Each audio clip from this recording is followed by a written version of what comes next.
I'd like to call back to order this meeting of the Sacramento City Unified School District Board of Education. At this time, our student board member, Nguyen, will read our broadcast statement. This meeting of the Sacramento City School Board is being recorded in its entirety and will be cablecast at Metro Cable 14, the local government affairs channel on Comcast, Consolidated Communications, and AT&T Uverse. Today's meeting will air Sunday, January 21st at 6 p.m. and Monday, January 22nd at 12 p.m. and webcast at www.sacmetrocable.tv. We welcome members of the audience to address the board. Please fill out a speaker form located in the back of the community room and give them to our communications representative prior to the conclusion of the item's presentation. Please speak into the microphone when addressing the board and state your name for the record. Please limit comments during public comment to items that are not on the agenda. If you do comment on an item that is on the agenda, we ask that you please defer your comments until your item comes up on the agenda. Please also turn off your cell phones and place them on silent or vibrate. Thank you. Thank you, Board Member Nguyen. At this time, we're going to have item 4.2, the Pledge of Allegiance, which tonight will be led by Mark Van Xiang, a senior at Luther Burbank High School.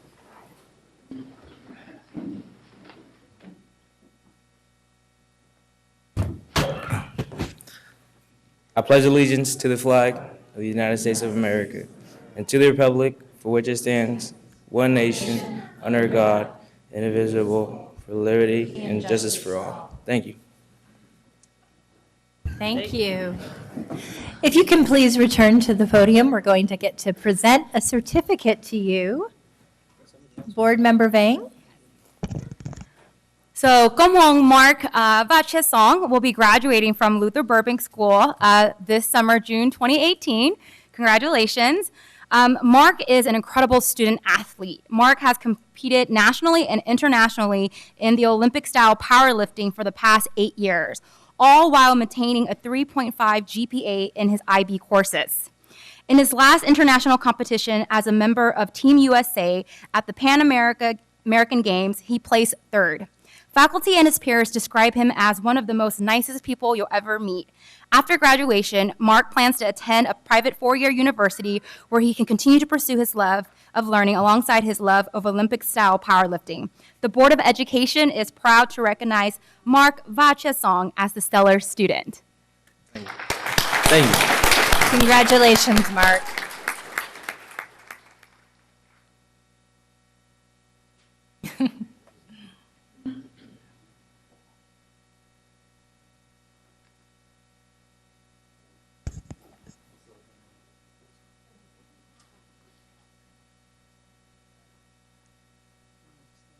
Item 4.3, a special recognition of Robert Bob Bone by Darrell Wu. Thank you, President Ryan. Today, I'm going to move that we adopt the agenda.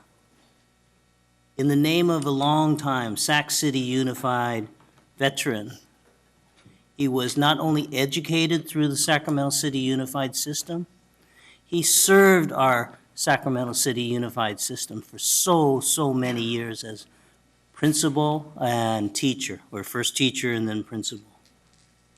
And also, he was my neighbor. This is Bob Bone, pictured behind me. But before moving to adopt the agenda, I would like to ask his daughter and the family to come up to the podium and say a couple words. Thank you to Mrs. Bone, and now I move.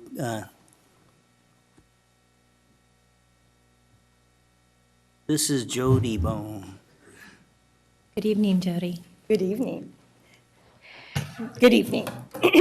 Thank you, school board members, President Ryan, Superintendent Aguilar, for providing me and my family the opportunity to share with you a tribute to my father, an educator and leader who inspired and supported so many people in our community. My dad, Robert Bone, attended Theodore Judah Elementary School, Kit Carson Junior High School, Sacramento High School, class of 1946, and the University of California at Berkeley, class of 1950. He completed the teaching credential program at Sacramento State College, where he met several lifelong friends and colleagues. He began his prolific career in public education in 1954 working for 3 years as a teacher at Pacific and Parkway Elementary Schools. In 1957, Superintendent Fern Bacon appointed him principal of Pacific Elementary School, where he served for 1 year. He continued as the first principal at both Bowling Green and Carolyn Wenzel Elementary Schools with his final assignment at John F. Kennedy High School. He retired from the school district in 1987.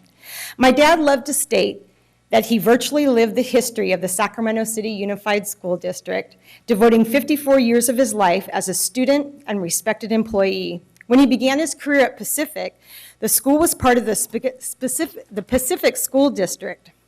During his tenure there, the school district, along with other small districts in the area, merged into the Sacramento City Unified School District after state law mandated all school districts have at least one high school.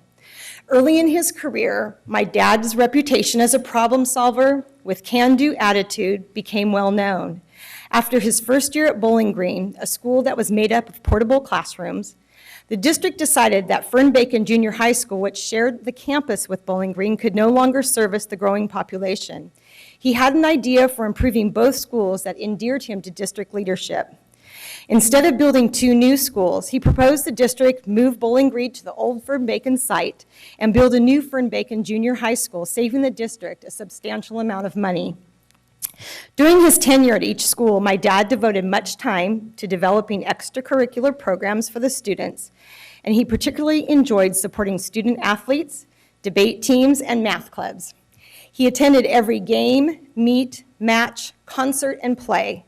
He and my mom spent many anniversaries at these events. While at Pacific, my dad and other local principals organized sports leagues for students, often ferrying carloads of kids to and from games in their own cars. At Bowling Green and Carolyn Wenzel, he organized yearly track meets for intermediate students, inviting other schools to participate. At Carolyn Wenzel, in addition to an extensive tutoring program run by parent volunteers, the staff and students operated a radio station, published a newspaper, and put on elaborate operettas with sets constructed by students and parents. He is remembered for spending many hours cleaning the school after these activities, and he took great pride in the cleanliness of his campuses.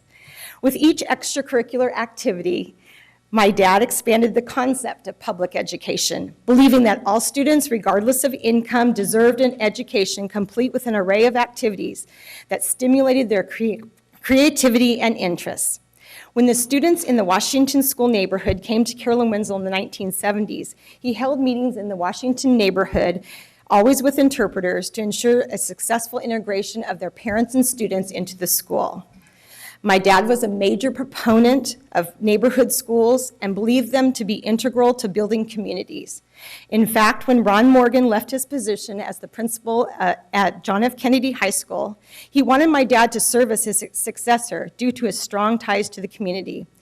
Despite his desire to stay at Carolyn Wenzel, he was appointed to the position. Whether the tutoring programs, community meetings, or athletic events, he encouraged the development of dynamic communities through collaboration among staff, students, and parents. He took great pride in building and teaching a great teaching staff and served his staff with loyalty. My dad inherited this belief in community and the practice of working where you live from his parents, John and Mabel Bone. My grandmother was part of a neighborhood coalition that successfully advocated for the construction of Theodore Judah Elementary School in the McKinley Park neighborhood. Later in life, my dad and his childhood friends successfully advocated for Theodore Judah's addition to the city's historic registry. My dad had an intellectual curiosity for everything, and he loved to learn about the lives and interests of his colleagues, students, and neighborhood families. His students and local educators still remember him as the legendary Mr. Bone, the principal who drove a yellow sports car and called each student by name. I have been asked countless times by teachers, principals, substitutes, and parents throughout my teaching career in this school district, "Are you related to Mr. Bone?" Always with effusive praise and admiration. In November, I met a teacher who retired just this past June, and his final 10 years of teaching were at Carolyn Wenzel, more than 30 years removed from the time my dad had been there. He had never worked with my dad, but he knew of his reputation and spoke of him highly. My dad felt privileged to serve children and families throughout his career in public education, It was the joy of his life to help children develop a curiosity and educational foundation to take them along their way. And he felt great pride to hear of their successes throughout life. Among other things, he left us with these messages. When all else fails, read the directions, and it is easier to do things right the first time than to do them twice. He is survived by my mom, Tony, my brother Kirk and his wife, Gay Marie, my brother Jeff and his wife, Julie, and my husband, Larry, along with 6 grandchildren, Whitney and his wife, Janet, Chloe, Antonio, Dominic, Jonathan, and Matthew. My brothers, my sister-in-law, Julie, my 2 sons, and I all graduated from Sacramento City Schools. Thank you again to the school board and Superintendent Aguilar for taking a moment to honor a man who dedicated his career to serving so many students and families in our community. Thank you so much. And we have one.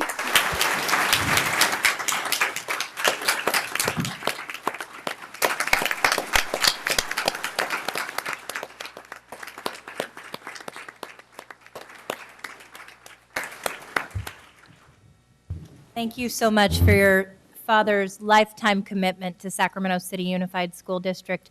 We have one board member comment from Board Member Pritchett. Thank you, President Ryan.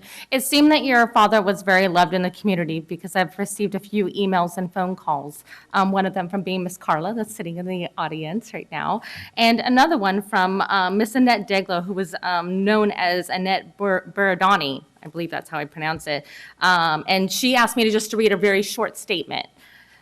And it's small writing, so I'm going to put my glasses on. Both Bob and I went to Theater Judah School. Bob, class of 1940, and I, class of 1952. Bob was like my older brother. Together, we created an alumni association for Judah, co-chaired the 50th reunion, and wrote and submitted the nomination papers for Theater Judah School. The school was placed on the City of Sacramento's Register of Historic Places, the California Register of Historic Resources, and the National Register of Historic Places in 1997.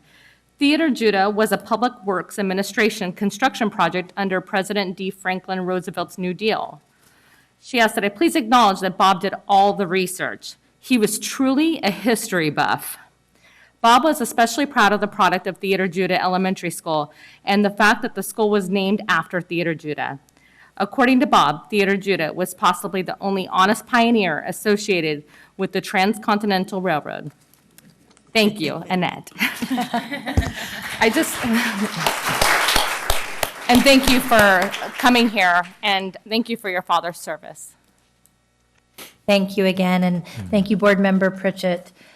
We're going to item 5.0, announcement of action taken in closed session. None, Madam President. Item 6.0, agenda adoption. Do we have a motion? I'd like to move the adoption of the agenda in the name of Robert Bone. Wonderful. All those second. All those in favor? Aye. Any opposed? Motion carries. Item 7.0, special presentation. 7.1, approve resolution number 2979, recognition of Human Trafficking Awareness Month, January 2018, by board members Pritchett and myself. And I know that we have some people in the audience that will be presenting the resolution to this evening. I have to tell you, this is something that is near and dear to Board Member Pritchett's heart as well as mine, and we have been fortunate to work with Board Member Minnick, who has been a tremendous ally in these efforts to prevent human trafficking. We know that in many ways, Sacramento has suffered as a hub of sexual exploitation and human trafficking, and that it is unacceptable, and the ripple effects are far lasting. In recognition of Human Trafficking Month and the efforts, the proactive efforts that our wonderful staff and community partners are taking across the district and beyond, we have the opportunity to present a resolution tonight. I'm going to ask that Board Member Pritchett read highlights of the resolution. If we can have Rochelle Dittmore from City of Refuge come to the front of the room. Rochelle has been a ground warrior on the front line of ensuring that our young women and men feel safe and included and that they have a home and emerge survivors versus lifetime victims. We also have representatives here tonight from Weave, correct? And my sister's house. If you can please come to the front of the room as well as the Department of Justice. As you can see, this is a continuum of support. We would not be able to combat this epidemic without the help of community members, our partners at the city and county level, and tireless advocates in Sacramento, as well as the Sacramento City Unified School District staff. All right, can I ask that the staff working on this project also come up? Let's make this a family affair. This is a very long resolution with much needed words in it, but due to time, I'll read a few key points off of it. Resolution number 2979, Recognition of Human Trafficking Awareness Month, January 2018. Whereas the California Child Welfare reports that the fast-growing criminal industry of commercial sexual exploitation affects 100,000 to 300,000 children a year nationally, with 11 to 14 being the most common ages coerced into the industry. But human trafficking specialists in the Sacramento area have estimated ages even younger. Whereas the commercial sexual exploitation of children, CSEC, is a form of the human trafficking and child abuse, where the child is treated as a commercial sexual object involving the exchange of sexual activity for money or something of value. Whereas since 2009, the district has taken a leadership role in the development of bodies of work that help combat and prevent the commercial, I lost my place here, of the human trafficking, sorry. Whereas the district is a party to the Sacramento County Sexually Exploited Children, CSEC program, Interagency Protocol Memorandum of Understanding, MOU, currently being drafted, whereas the parties of the MOU will form a CSEC steering committee to provide ongoing oversight and support to ensure that the county agencies and partners effectively collaborate to better identify, to serve victims and commercial sexual exploitation and children at risk of being exploited. Resolved that the proposed implementation plan, including budget and timeline, will be prepared for review and approval within 60 days of adoption of the superintendent's fiscal 2018-19 budget, subject to the availability of resources and the district's LCAP investment priorities, and will identify opportunities to repurpose funds, leverage funds, and seek new revenue. Thank you. We would love to hear a few words from a representative from each of your organizations. And I have to tell you once again that we are so grateful for the life-changing work you're doing. We know that it is often emotionally draining, but it is so vital to the young people that you continue to believe in, day out. Can I speak real quick? Thank you. I just wanted to thank you all for joining us today, and I look forward to hearing from each of you. This is, we need to combat this issue, and it breaks my heart that we have this issue at all, but it's, we do, and it's real, right? And we see it every day. And it's an issue of, it's not an issue of if it will happen, it's an issue of when it will happen. I'm very happy of the work that Shine has done in our schools in creating a sisterhood and bringing awareness. This has developed a safe place for our students to talk about real issues. I would like to see every one of our schools have this program eventually. For those who don't know what human trafficking is a form of modern-day slavery. Victims of this crime are forced and coerced for the purpose of commercial sex and forced labor. Our city is becoming a hub of human trafficking, and it is our job to protect our children. Human trafficking is not what most people think it is. Young children are being recruited into this crime. Every one of us plays a role in combating human trafficking. Knowing the signs is the first step. You can find much information about the signs and how we can help on the California Attorney General's website. If you are a victim of human trafficking or suspect that you of a friend or somebody that you know is a victim of human trafficking, you can call the hotline at, and I'm going to just say the number real quick, 888-373-7888. Or you can also text the word help or the word info to Be Free, BEFREE. You can even make an anonymous tip if you suspect something. Lastly, I just want to make a request to our superintendent.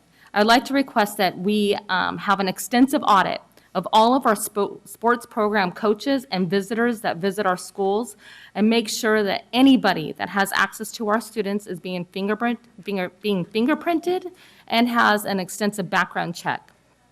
I will put in a formal request to the executive board, and I expect that information be shared with the entire board at a later date.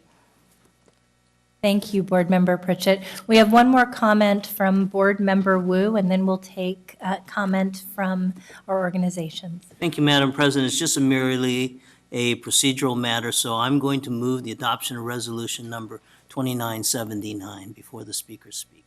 Thank you, Board Member Wu. We have a second? We have Board Member Christina Pritchett with a second. So on behalf of WEAVE, I'd just like to say thank you for your commitment to protecting and serving some of our most vulnerable youth in our community. Thank you so much.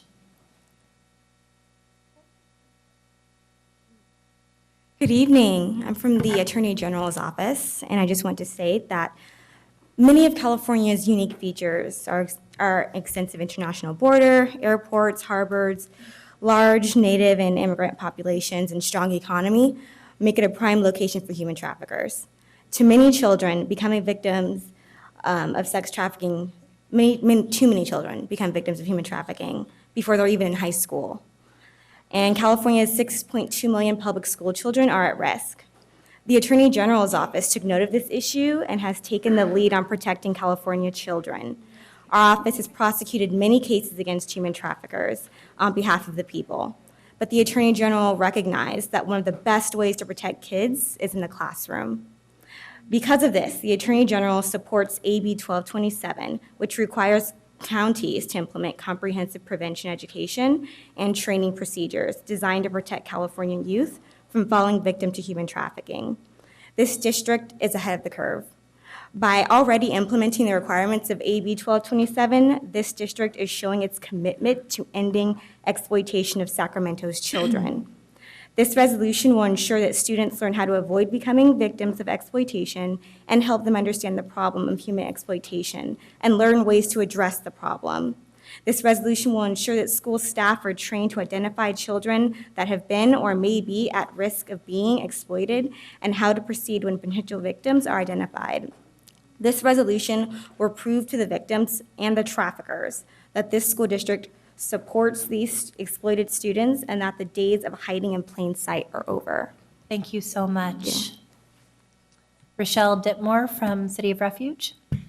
Thank you, school board and superintendent. I'd like to start off by saying that it truly takes a village. It really does. When I look in this corner over here, I think of Dr. Stacy Alt, who has done incredible work in our district for the past 7 years and championed SECT meetings, bringing collaborative partners together to address this issue in the street teams, and our friends from Weave and my sister's house. My husband and I have been in Oak Park for 18 years, and when human trafficking really began to come to the scene, we ended up opening up a small little housing program, a 2-bedroom, 1-bath, and it was because little girls that I knew in my neighborhood since 1999 had reached the age of 18. One of the knocks at the door, it was a 13-year-old girl in the rain that rang our doorbell that said, these are those church people I told you about. I told you they'd open their door, and she was being trafficked. And you hear those stories and you have to respond. And so I think that we all respond in the way that we've been gifted and uniquely designed. And I want to thank you for giving us the opportunity to respond through Shine. We have a 6-week program that you've graciously partnered with us with, where we have the opportunity to teach these young girls that they have strength, that they have purpose, and they have worth. Many of them, they never hear these things. That second week, when we talk about worth and all age appropriate from an elementary to high school level, when we ask them, how many of you have an uncle or a cousin who you know he sells women, sisters, for their bodies, or if you have a cousin who has given their body in exchange for money, and you see little girls just raise their hand all over the cafeteria. Last year, one of our principals, she thanked us so much for being there because there was a 6th grader who had recruited a 4th grader for an exchange in the neighborhood. Thankfully, this was an insightful principal who was able to catch it before it occurred, was able to address it. We had another, I think about the incident, Kaylee, that I called you about last year. We had an incident where one of our volunteers recognized an 11-year-old on Stockton Boulevard, and we were able to get our detectives through Sheriff's Department to respond, and through partnerships and collaborations. And so it takes many eyes and many ears, and we get to do it through confetti. If you ever get a chance to come and see Shine, it's absolutely beautiful and engaging and honoring to girls in a way that they get pulled in and drawn in, and then they get to hear a powerful message that says, yes, you are seen, you are heard, you have a voice that will say yes, and you have a voice that will learn to say no, so that we can continue those pathways to opportunity, to college, to success. But thank you for the opportunity to intersect, and we hope that we continue to have the opportunities to work with the school district in the days and years to come. Thank you so much, Rochelle. And now we're going to hear from Nilda Valmores from My Sister's House. Thank you. And I know if I don't speak, my former board president, Daryl will be mad at me. So I think about 5 years ago, we started doing a Healthy Hoops game at Kennedy High School. And I remember at our first time, one of the kids said to our staff members that they knew of kids that were nearby this school recruiting students back then. Earlier this week, we had 500 people attend our Sac State Conference on Human Trafficking. So there's a demand for solving this problem. There certainly is, unfortunately, a demand still for recruiting young women and young men, and that demand involves all students of all ethnicities and all languages. So My Sister's House appreciates being part of the solution, appreciates working with you, the school district, as being part of the solution too. So thank you for your support. Thank you so much for your leadership. And finally, we have a representative from our staff.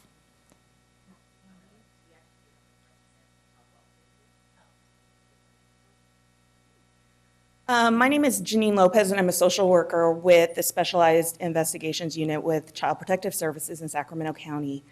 I've been working in this field for 14 years, working with kids that have been victims of sex trafficking. And the problem has been longstanding. It's just now it has a name.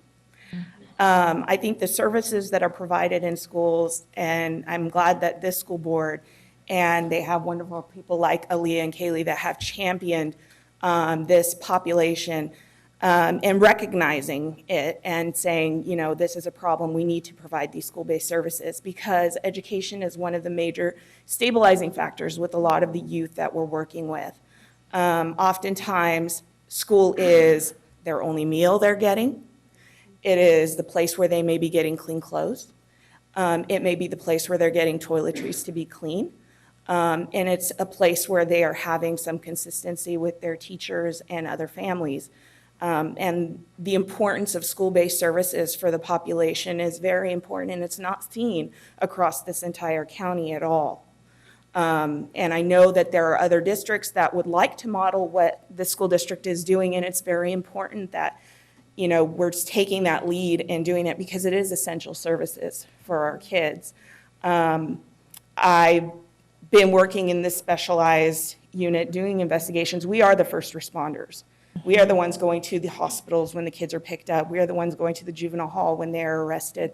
We are the ones that are going out to their homes when they're suspected of being involved in sex trafficking. And I think one of the strengths as well with what this school district has done is also partnering with LGBTQ population and service providers to recognize that it's not just females. There are males that are victims. There are males that are harder to see that are victims, and recognizing them and offering to provide the same kind of services and support is something lacking in our community, and I'm glad that we can partner with the school district in doing that to make sure that not just our female population, but our male population of victims of trafficking are being addressed and getting the same support.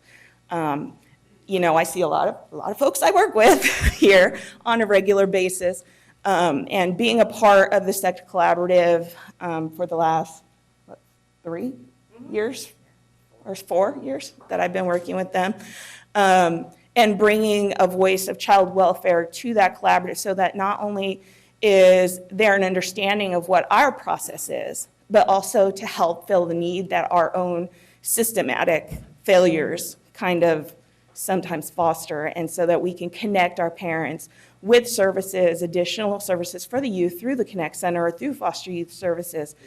It's very important. We are seeing kids in Sacramento County that are getting younger, as young as 9, 10, 11. CPS is responding to those because by law, we are the front runners. We are the ones that are supposed to take the lead in these investigations and in providing services. It's no longer a criminal issue. It's a child welfare issue. And so having as many community supports and partners in place to help relieve the burden of those systematic gaps is important. And so I'm very happy to hear that the school district is adopting this resolution and providing those additional availability for services, because for a long time it's like everywhere we have maybe one person, and now there's an opportunity for more people to, we can spread the work a little bit, and it's not just overburdening a specific agency or population. So thank you for what you did, because it is helping a lot more children than you know. Thank you so much. We have one more board member comment, and then we're going to bring you your resolutions and take a vote. That's Board Member Michael Minnick. Thanks, President Ryan. I want to thank my colleagues for acknowledging this issue. From my previous work at Weave, I'm aware of how prevalent this issue is in our community, and I want you all to know how much I appreciate all the work you're doing. So much work has been done already, and I want to say that at this moment and the conversations that led to the development of this resolution has already led to the expansion and the strengthening of a lot of our partnerships with all of your organizations. And so at this time, I'm really excited by how many more students and staff we can help gain the knowledge they need to be proactive, to help us fight this. And I just want you all to know how much we appreciate all the work you're all putting in to developing those partnerships so we can support all our kids and folks here in our community. So thank you. Beautifully said, Board Member Minnick. And before, since we have a motion and a second, before we take a vote, I need to mention that as of January 1st, 2018, new California state law, which is, I think, very much in line with today's resolution to help elevate and empower our youth, requires that student board members have an opportunity to take a preferential vote. So preferential voting means a formal expression of opinion that is recorded in the minutes and cast before the official vote of the governing board of the school district. A preferential vote shall not serve in the determining final numerical outcome. No preferential vote shall be solicited on matters subject to closed session discussion. Accordingly, it's suggested that statements be made following each of the board member items voted on. So we will be calling for Board Member Nguyen to cast her preferential vote. I think it's fitting that you exercise the power of youth voice on this incredible resolution to empower, uplift, and ensure that we're serving youth in Sacramento and beyond. So with that, Board Member Nguyen, what is your preferential vote? Yes, okay, wonderful. All those in favor? Aye. Any opposed? Hearing none, the motion carries.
No, it's like, is it upside down?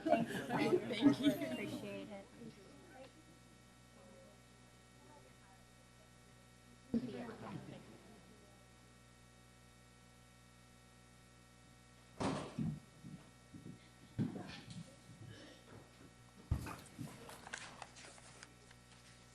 Moving on to item 7.2, approve resolution 2980, expanding the safe haven efforts. I have an opportunity to present this with my board member, my fellow board member, Mai Vang, who is our new chair of the Policy and Governance Committee.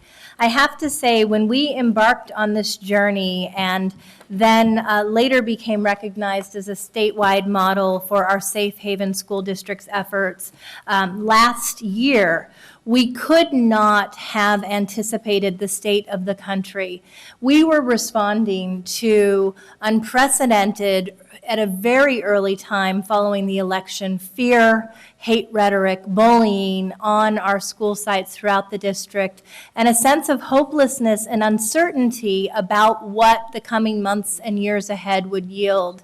When we decided to move forward in declaring our safe haven school district status, it was a strong statement that we would not tolerate bullying, hate. We would not tolerate an environment that pushed students out, that we would do everything in our power to protect our students and families and to ensure the type of inclusive, welcoming environment that would allow all children to thrive.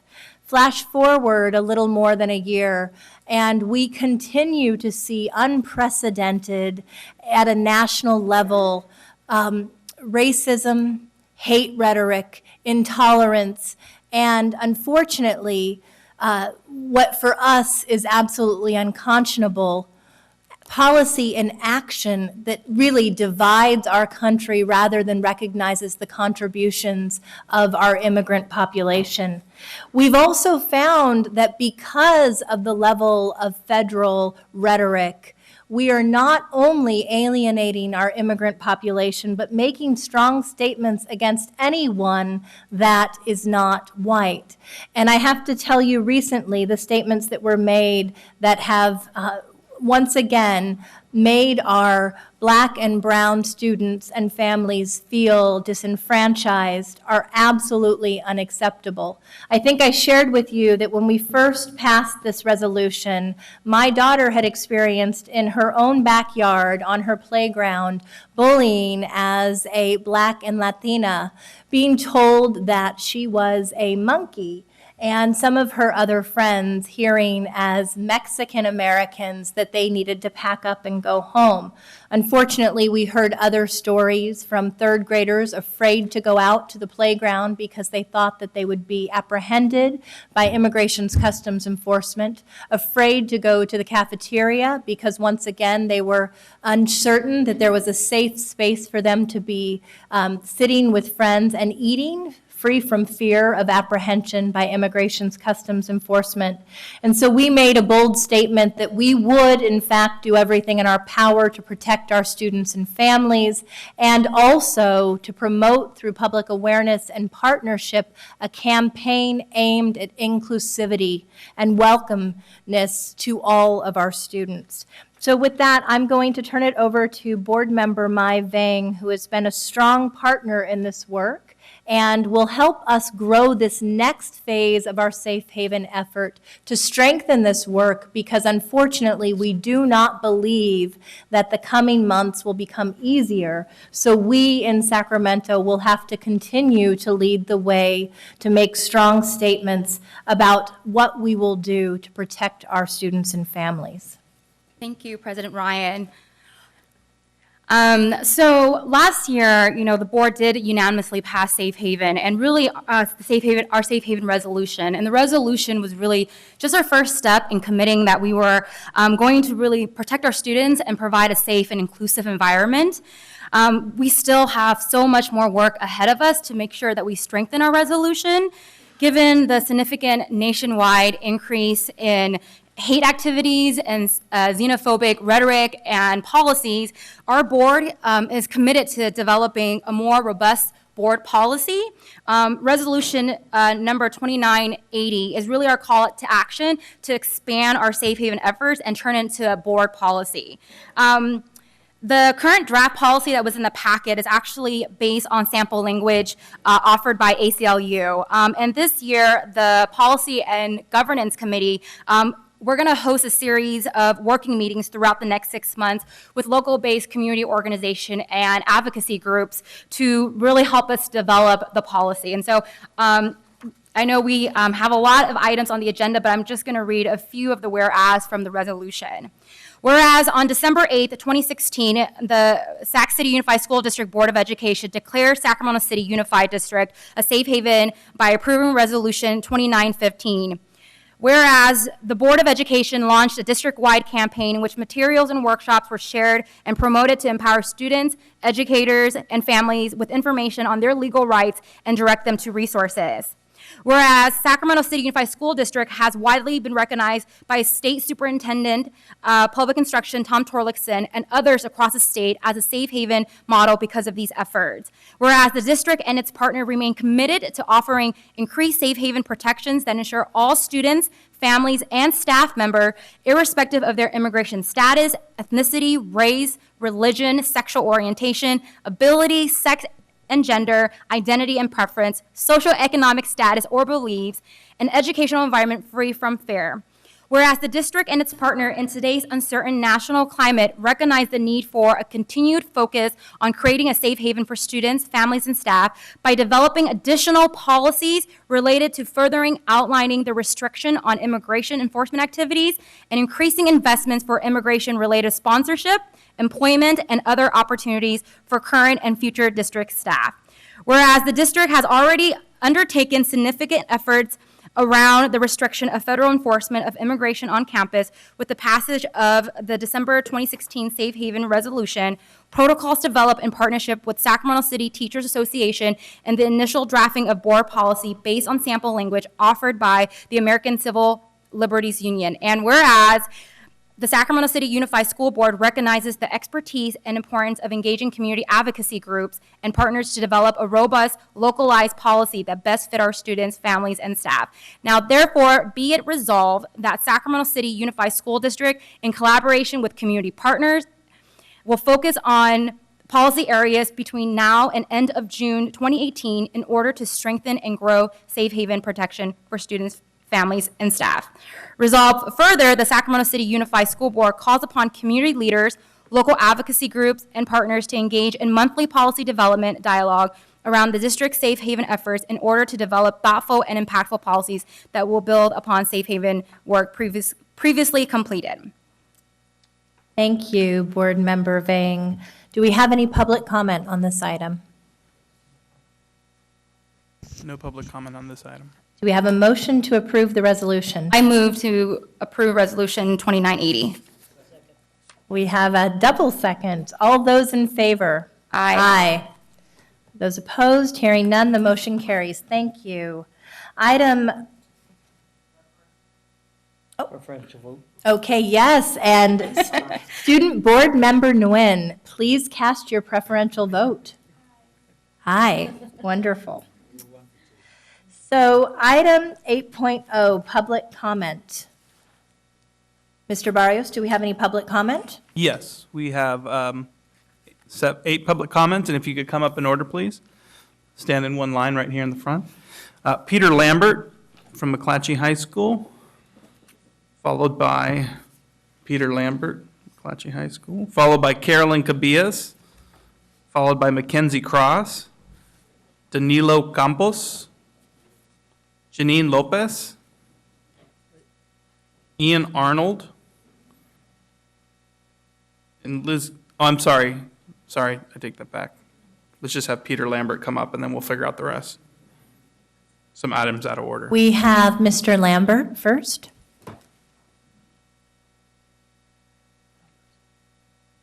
Good evening, Superintendent Aguilar, Board President Ryan, Trustee Hanson, and members of the Sacramento City Unified School District Board of Education. My name is Peter Lambert. I'm the very proud principal at C.K. McClatchy High School, and it's my pleasure to introduce to you your 2017 C.K. McClatchy Division I Section Champion Cross Country Team.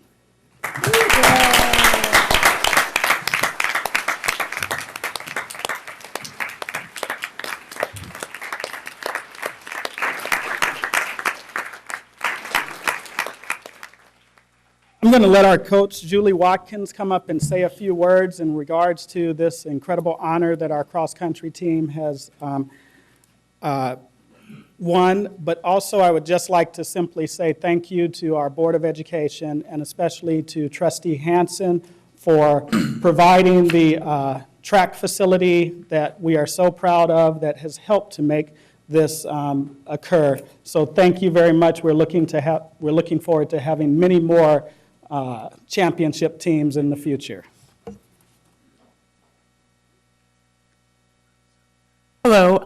First, I would like to say also thank you for our track facilities. So it's wonderful that even when it's raining out, we can run on our track now. So we've gotten some more good workouts in. So thank you for that. Really, I've had the best group of kids you could ever ask for. So I'm very, very proud of them. They've worked very, very hard, and they're the first section champions we've had since 1959. So thank you.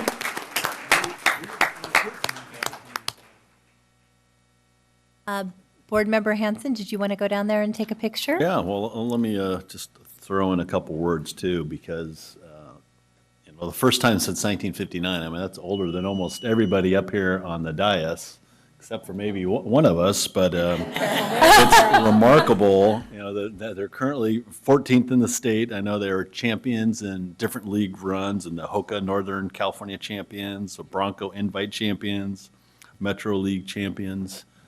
Just really extraordinary effort and extraordinary work. And I think as we talk about as a board, bettering infrastructure at our schools and investing in our students, I think it pays off because our students perform better. They know that there's an investment there. And so our track facility, it's already paid big dividends. So nothing makes me more proud to represent McClatchy and to, once again, see the kind of honors and the credit that you're bringing to our district. And, you paved the way for future McClatchy Lions. So, go Lions here. And it's a great day to be a Lion too. There's my other good line. Let me come down and bring down this, but I know there are a lot of names of folks here, but we'll deliver the resolutions and you can distribute them.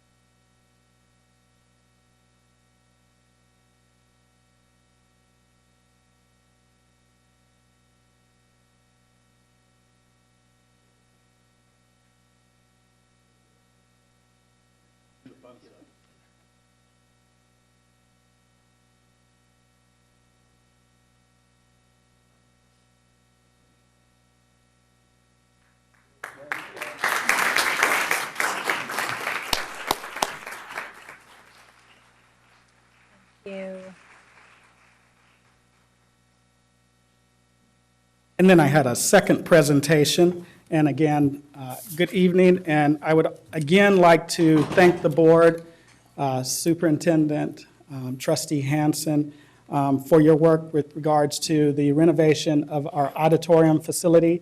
And we will be celebrating the grand opening of our C.K. McClatchy Auditorium this coming weekend. And I know that you've received information in regards to that, but on Saturday, we invite you all to come to McClatchy High School, celebrate with us the grand opening of our Visual and Performing Arts Academy and our brand-new auditorium facility. And our assistant principals will pass out the program to you. So we would love it if you are able to come. We would also like to thank Kathy Allen and the construction and facilities team for making this vision come to fruition. And again, thank you, and we look forward to seeing you this weekend on Saturday at McClatchy High School. Thank you, Principal Lambert. And can we reset the clock so that we make sure that we're taking our public comment 2 minutes each, please? We want to be mindful of everyone's time. Who is next? Good evening, President Ryan, board members, superintendent. My name is Caroline Cabillas, and I'm the co-chair of the 18th Annual Cesar Chavez Youth Leadership Conference to be held on March the 10th in partnership with and at the UC Davis campus. I'm here tonight to ask you for your support to get your students registered and transported to the conference. The conference is offered at no cost to middle school, high school, and community college transfer students. Mandatory workshops provide information on UC and CSU admission requirements and financial aid, and the community college transfer process. Elective workshops are STEM-focused, but also cover legal, law enforcement, and other careers. And we host a college resource fair with public and private colleges. So why am I asking for your support? Students of color must have access to financial information and admissions information in order to have equal access to higher education. 2 months ago, I met a senior from McClatchy High School who has a 4.0 and is taking AP classes. I asked him what university he's going to, and he said probably City College because he couldn't afford anything else. We connected him with UCD experts, had him given him some assistance filling out his forms and financial aid papers, and he just received his grant award for $20,000 to cover his first year at UC Davis. Amazing. That's why this conference is important. Absolutely. Of the 20,000 plus UCD Latino graduates, 25% of those reside in this region. They hold jobs in government and the private sector, they vote, they own homes, and they buy goods, all of which benefits our communities. In 2017, school boards helped 2,000 students attend our conference, up from 800 3 years before. It's clear your support is critical. In closing, let me just publicly thank Superintendent Aguilar and your staff for your positive outreach and commitment to our community. I can answer any questions that you might have.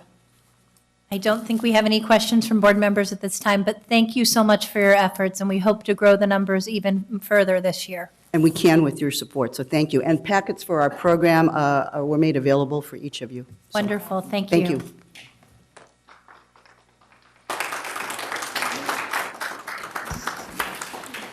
Mackenzie Cross.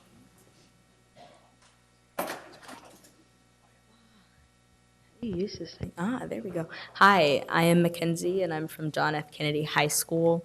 I know, right? Totally.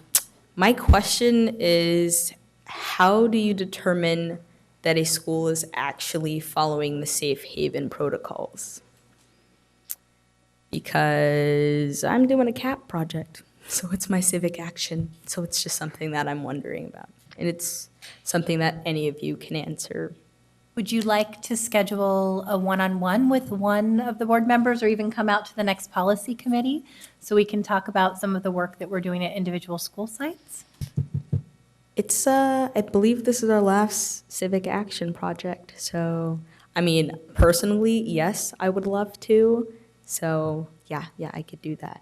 So I'm happy to have Superintendent Aguilar jump in if he wants to respond in any way. So one thing we did do after passing the resolution to help educate our principals and our teachers across the district was create a pledge that really talked about the safe provisions that we were trying to entail in each of our school sites.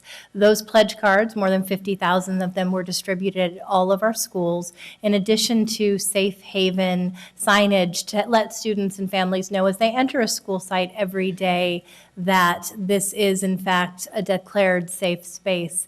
In addition to that, as Board Member Vang said, we worked with our teachers union partners to develop protocols around what to do if in fact you find yourself in the space where you are being approached by immigration's customs enforcement. But I think beyond that, what we have found is that to grow the work sufficiently, to provide the types of supports that really are more than the statement of the policy safety that we hope to create and the awareness campaign, we are going to have a phase 2 of this work, which is why we introduced the resolution today, because we need to work with youth, educators, and school sites to figure out how we continue to empower parents and students to feel ownership over the safety, inclusivity, and welcoming environment that they need every day to really empower them to come to school. All right. Board Member Vang, did you have anything? And congratulations on completing your CAP project. You did a wonderful job. Thank you.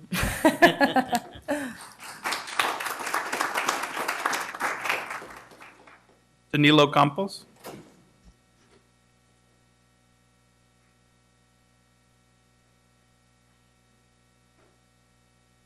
Good evening. I'm going to pass out some data first. My name is Danilo Campos. I'm the librarian at John F. Kennedy High School. I've been employed for the district. This is my 11th year now. I've been at John F. Kennedy for it's going my 5th year, but previous to that, I was in several middle schools, including Fernbacon, Wilseywood, and Rosa Parks. And I guess my topic today is essentially a snapshot of John F. Kennedy High School and what I do to fund my library.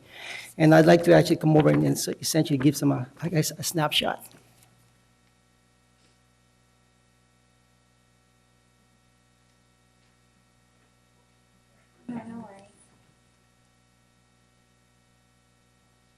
I ran the record using Destiny today, which essentially gave me basically a broad view of what I have in the library right now. And I've sort of highlighted certain things that I'd like to bring to your attention.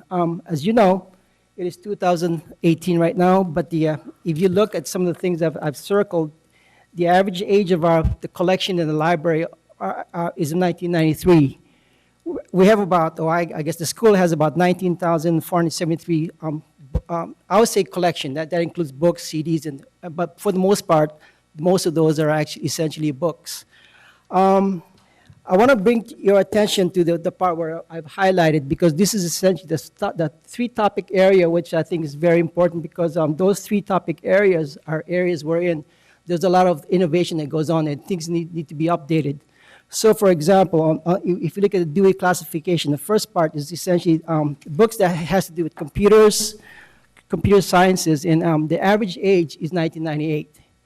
And obviously, and that's even before. So basically, some of those books that we have right now is probably not even going to cover anything about cell phones or anything, or the new technologies that's coming up.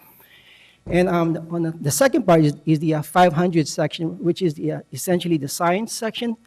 A couple of years ago, I've had to essentially take out about a dozen books that had to do with Pluto, well, obviously not being a planet anymore. But the average age of the books in the science collections is 1995. And of course, the sad part is the literature, which is the average age of the books in my collection at John F. Kennedy is 1981. And essentially, if you look at the figure right here, 73% of the books in my collection are essentially have been aged out. And I only have 4% of the books in my collection that's 2011 or above. So that's the figure right there. Thank you so much. Can you please wrap up your comments? Sure. Where we've exhausted the And time. essentially, how I fund, I've never received any sort of funding. So basically, how I fund my library is actually going spending my own money. I spend about roughly about $300 a year to essentially buy books. I do that by essentially just going to hitting the thrift shop sometimes, and essentially going to maybe the Sacramento Public Library and using Amazon account. And essentially what I'd like to do is when I talk to other librarians, I mean, depending on the needs of the principals, some libraries in the district, I mean, high school, are getting more than others. And what I would like to do is essentially have like sort of like a baseline, because like I said, maybe provide maybe $1,000 a month, just strictly going to the library, and because right now I don't have any budget that I can go. So, Mr. Yeah. Campos, what I'm hearing you say is you need additional resources to be able to Right, fund the library. update. Did I hear you correctly that you said you're spending $300,000? No, $300. $300. Okay, it came out Yes, wrong. yes, Okay, sorry about that. $300 a year Right. Oh. in supplementing Yeah, this is your my library. personal money. Of your personal Right, money. right. Thank you so much for your commitment, and I appreciate you bringing these statistics before us today. All right, thank you.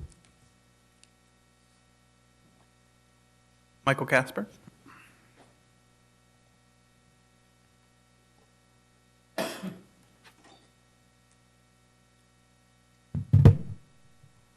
All right, good evening. My name is Mike Casper. I am the co-founder, and a chief operating officer of Improve Your Tomorrow. Our program serves young men of color, primarily Latinos and African American males.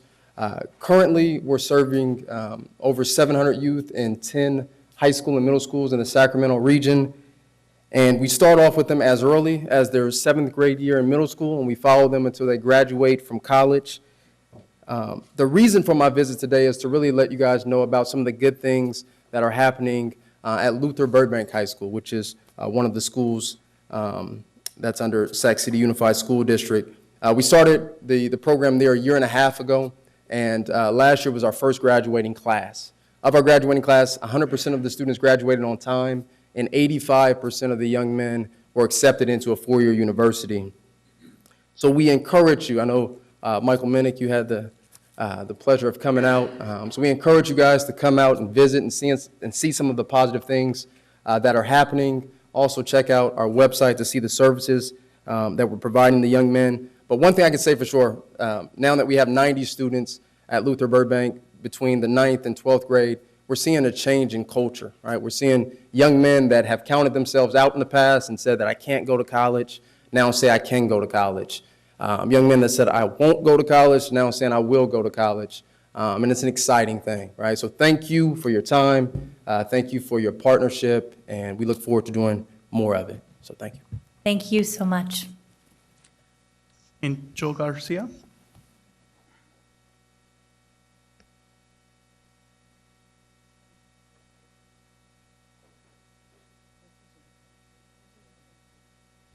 Hi, I apologize. I just wanted to make a comment regarding the Cesar Chavez Youth Conference. I've taken my boys for the last, 4 years. It's a really, really important conference.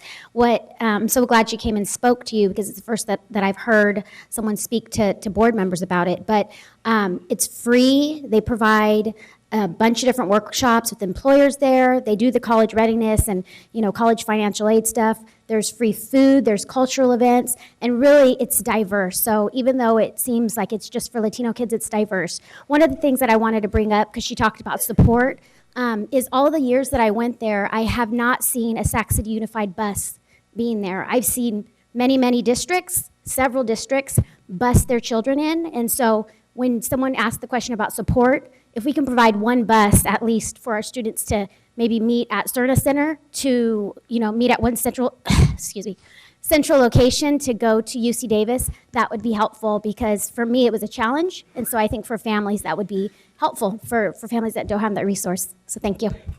Thank you, Ms. Garcia. Do we have any additional public comments? That's the end of public comment. Okay, wonderful.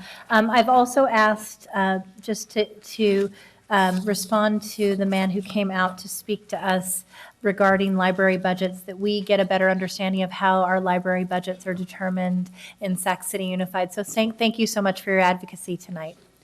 Moving on to item 9.0, Board Workshop, Strategic Plan, and Other Initiatives. 9.1, the Sacramento City Unified School District's Improvement and Accountability Indicators, the integration of the California School Dashboard and the SCUSD Performance and Targeted Action Index. That is a mouthful. Thank you, Mr. Harris. Dr. Taylor and Kathy Morrison. Good evening, Board President Ryan, board members, and Superintendent Aguilar. It's my pleasure this evening, along with Kathy Morrison and Dr. Iris Taylor, to walk you through the California Dashboard, and equally important, share how we're using the dashboard framework to actually integrate it within our equity, access, and social justice guiding principle. So all of our work in the district really grounds itself around the core value of the district. And so the dashboard actually, as a state of California artifact, actually supports that conversation in that it's another tool. In this context, it's more of an annualized tool, but it really, again, helps us have conversations about inequities within our system and creates the conditions for us to talk about what are we going to do about them. And so the core value actually is a very important grounding for this presentation this evening. One of the ways that we're looking to approach the work is, again, implementing the equity, access, and social justice guiding principle. And in the context of this evening, really focusing on all students. The California Dashboard focuses on disaggregation of data. As you've seen within our district internal reporting, we actually are very focused on disaggregation of data as well, recognizing the importance of all means all. And so this definition, again, continues to provide a framework for us to talk about how we're going to use the data of the California School Dashboard. Really, when you look at the first bullet, within the equity, access, social justice guiding principle, there's an emphasis on real time. The California Dashboard is different in the context in which it's more of an annualized tool, but you'll see this evening as we integrate the principles of the California Dashboard within our own work within Sacramento City Unified, we actually have found places where we can take the foundation of the California School Dashboard and really infuse an equity, access, and social justice thinking in terms of looking at data in more meaningful increments. So that as we report on annualized data, you'll also see that we are doing staff work throughout the year, tracking data points and really understanding what they mean for us in the course of a school year so we can take action proactively. So in a broad sense, the California Dashboard really breaks into three major strategic areas. One, it's a multiple measure system, so certainly provides a frame of the work of the district, not just in terms of academics, but includes chronic absenteeism and suspension. Focus on equity, which really underscores the notion of looking at all students and looking at the results across significant major student groups. And then finally, it really provides a framework for us to think about how are we going to take action within our local context. And so with that, I'll turn it now to Kathy Morrison to take you through the operational view of the California School Dashboard.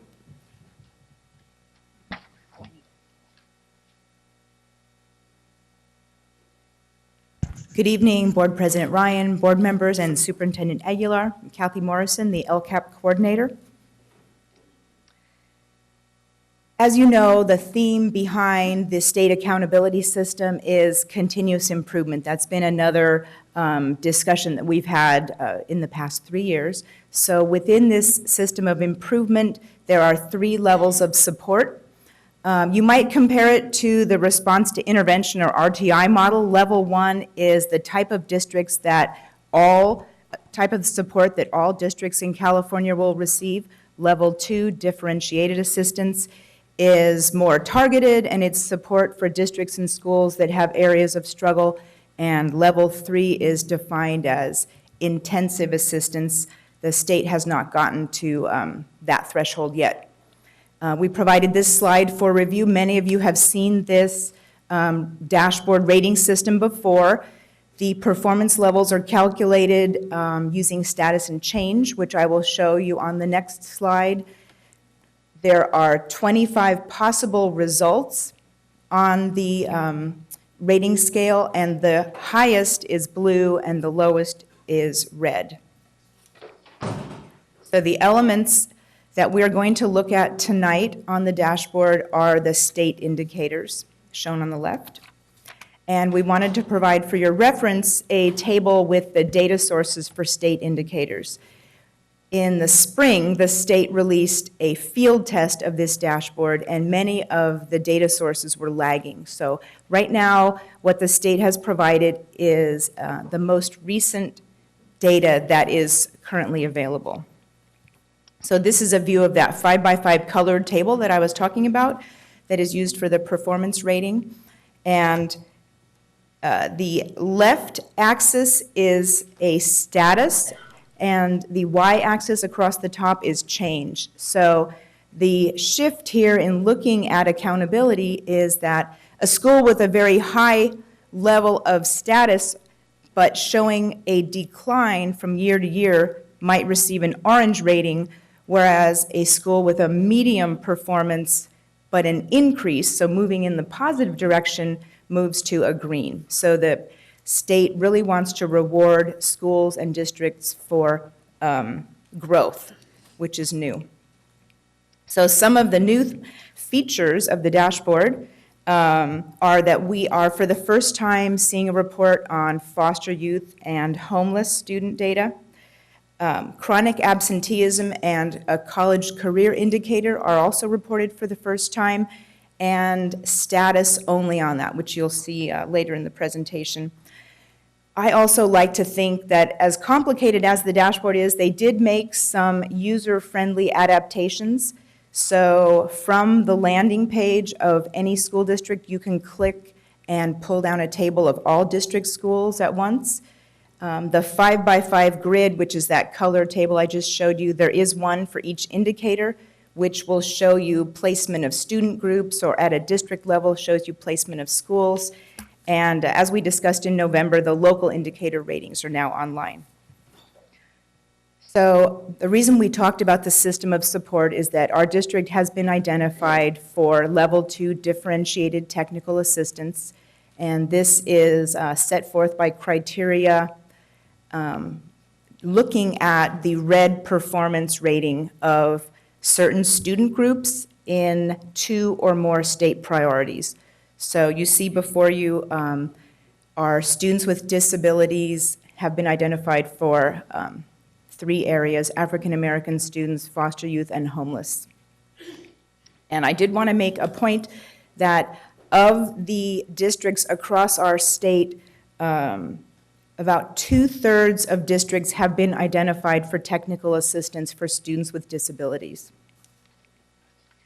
So at this time, we don't have full details on what level 2 differentiated assistance will look like. The theme that we have heard over and over again is that it is not done to a district, but it's done with a district. And the focus is on building local capacity to sustain the improvement and to effectively address disparities. The LCAP process and the dashboard are intended to help districts prioritize actions and services, address disparities, and engage with stakeholders to ensure that local priorities are reflected. Kathy, before you go on. Yes. Can I ask you what differentiated assistance means? Well, it's being developed by the state, and differentiated means, it's an educational term, so differentiated instruction refers to how a teacher might provide more depth and complexity to certain students, more intervention to certain students.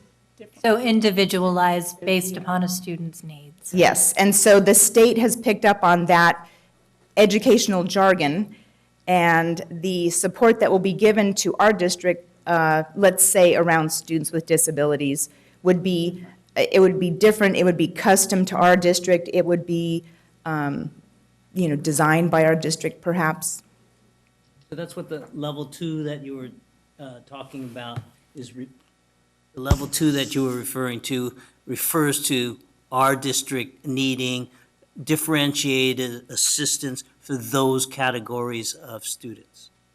Yes, and the state just threw the word differentiated in recently. They were just calling it level 2, so I think maybe they wanted to clarify that it would be targeted.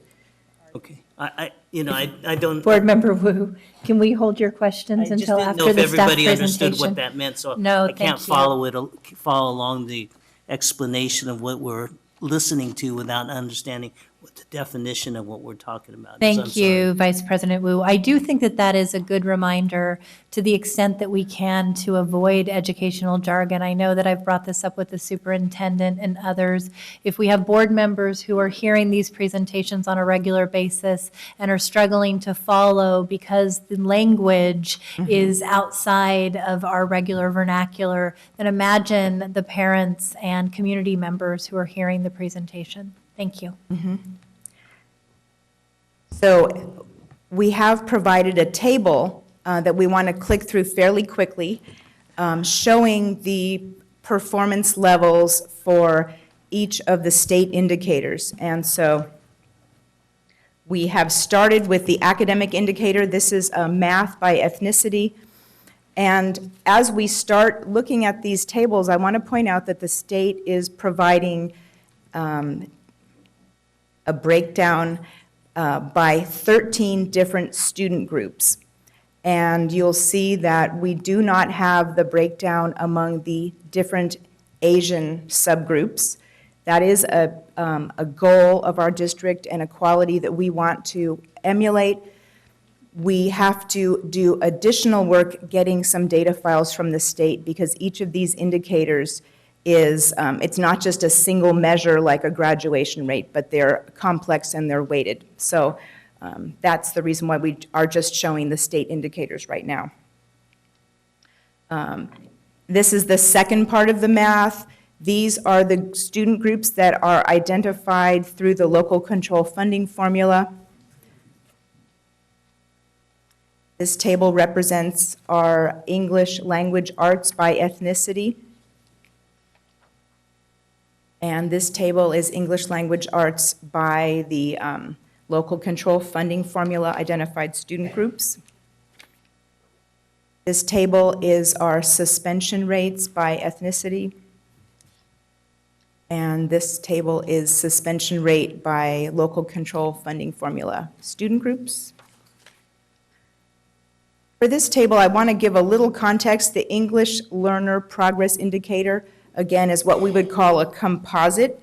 It's comprised of results of the California English Language Development Test. It includes reclassification and also the progress made by long-term English learners. And so they do not disaggregate this by language or by ethnicity, so we just provided a view of our surrounding districts.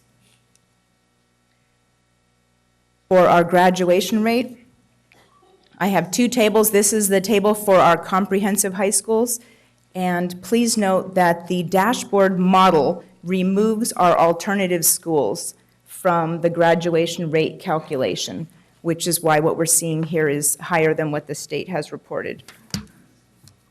And this table is our small high schools and our dependent charters graduation rate.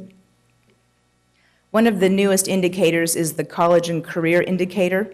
Again, it is still in development, and we only are seeing a status this year. There are 3 levels, as you see here: prepared, approaching prepared, and not prepared. And this table shows the complex nature of this college career indicator. Only high school graduates are considered prepared or approaching prepared, and students must additionally meet one other measure in addition to receiving their diploma to be considered prepared. Many different ways to meet the standard. And we have provided here a table of the college career indicator by school. And this is a view of the landing page for the dashboard. I will now turn it back to Mr. Harris. Thanks, Kathy. The next several slides are meant to now show how we're taking the California State dashboard and basically using it as a way to build a foundation for really driving how we use the equity, access, and social justice guiding principle to look at work in more of a real-time frame. And so we're picking one of the California dashboard measures, graduation rate, to go deeper on. And so you've already seen, of course, the status versus change framework.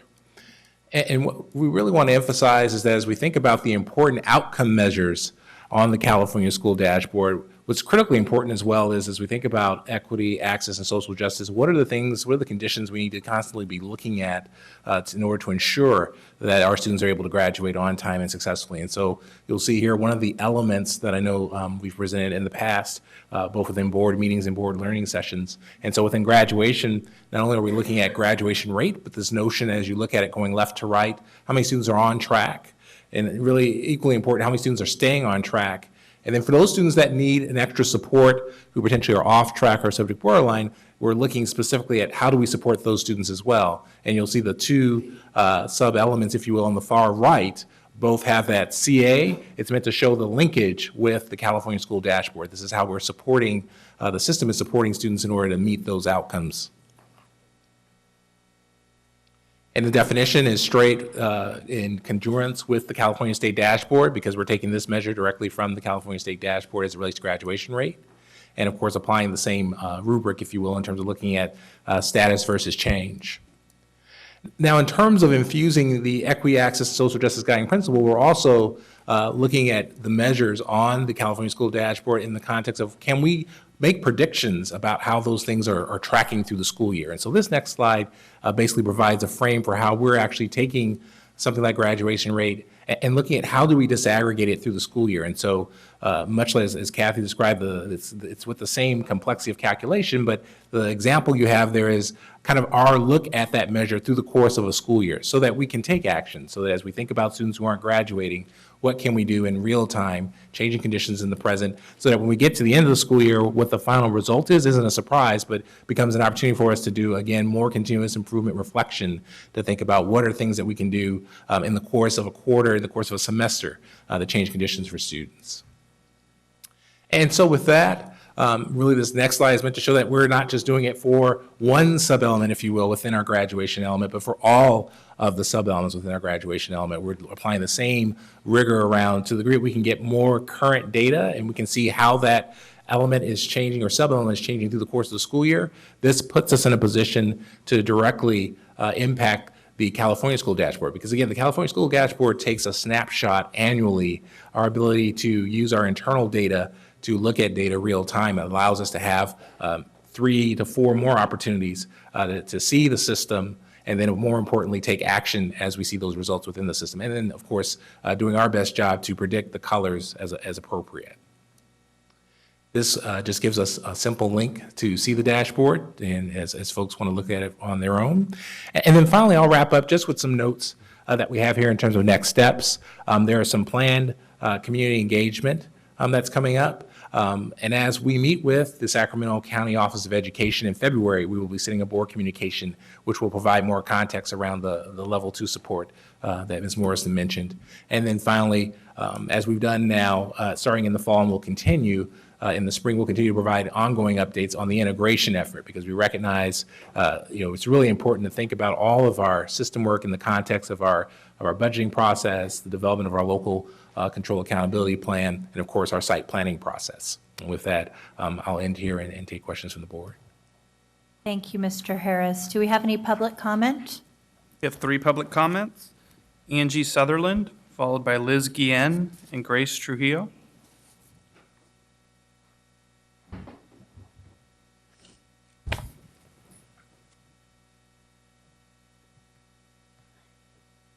Good evening, everyone. I'm Angie Sutherland, and I'm a parent here in the district. And I attended the California Collaborative for Educational Excellence LCAP module, LCAP dashboard module, I think that's what it was called, workshop.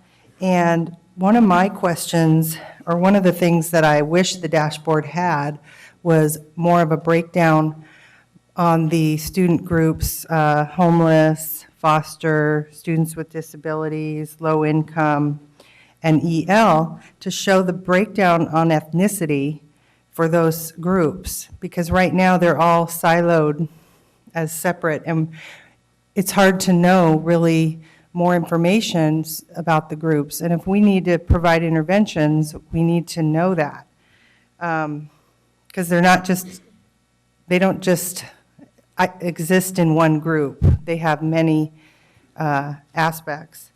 So I'm wondering how this dashboard aligns with our district dashboard.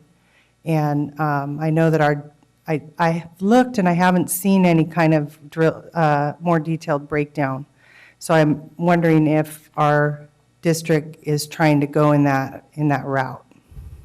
So thank you. I suspect that in some ways, our district dashboard is built to be even more sophisticated, but I would love to hear a staff response from that after we've come through the public comments.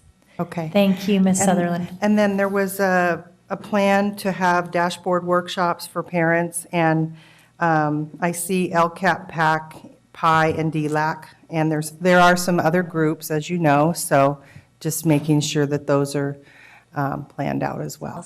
Thank you. Thank you. Appreciate it. Ms. Guillen? Good evening. I'm Liz Guillen with Public Advocates.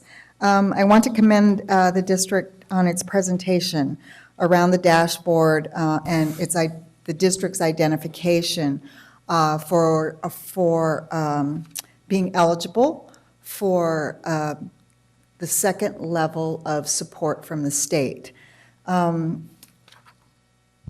228 districts around the state were identified for this second level of support. The first level being all the general resources that are supposed to be available to everyone. I encourage and expect that every single board member will become an expert on the use of this dashboard in connection with the district's own data index. This dashboard has a lot of good information in it. And just because your school or your favored group is not in red or orange doesn't mean the improvement should not be continuous. But the fact that the district has 4 student groups that are identified in more than one state indicator as performing in red or orange means that those student groups really need to be focused on. I also want to support Ms. Sutherland's comment around the needs of students with disabilities. They come from all student groups. There are 13 student groups under the state code. Students with disabilities only identifies one aspect that students in all those other groups might have. And the department is recognizing this, and this was discussed a lot in State Board of Ed today about how the characteristics of students with disabilities really needed to be looked at, not just through the lens of disability, and that issue isn't just the problem of the SELPA or educators focused on disability, but all educators. Thank you. Thank you so much, Ms. Guillen.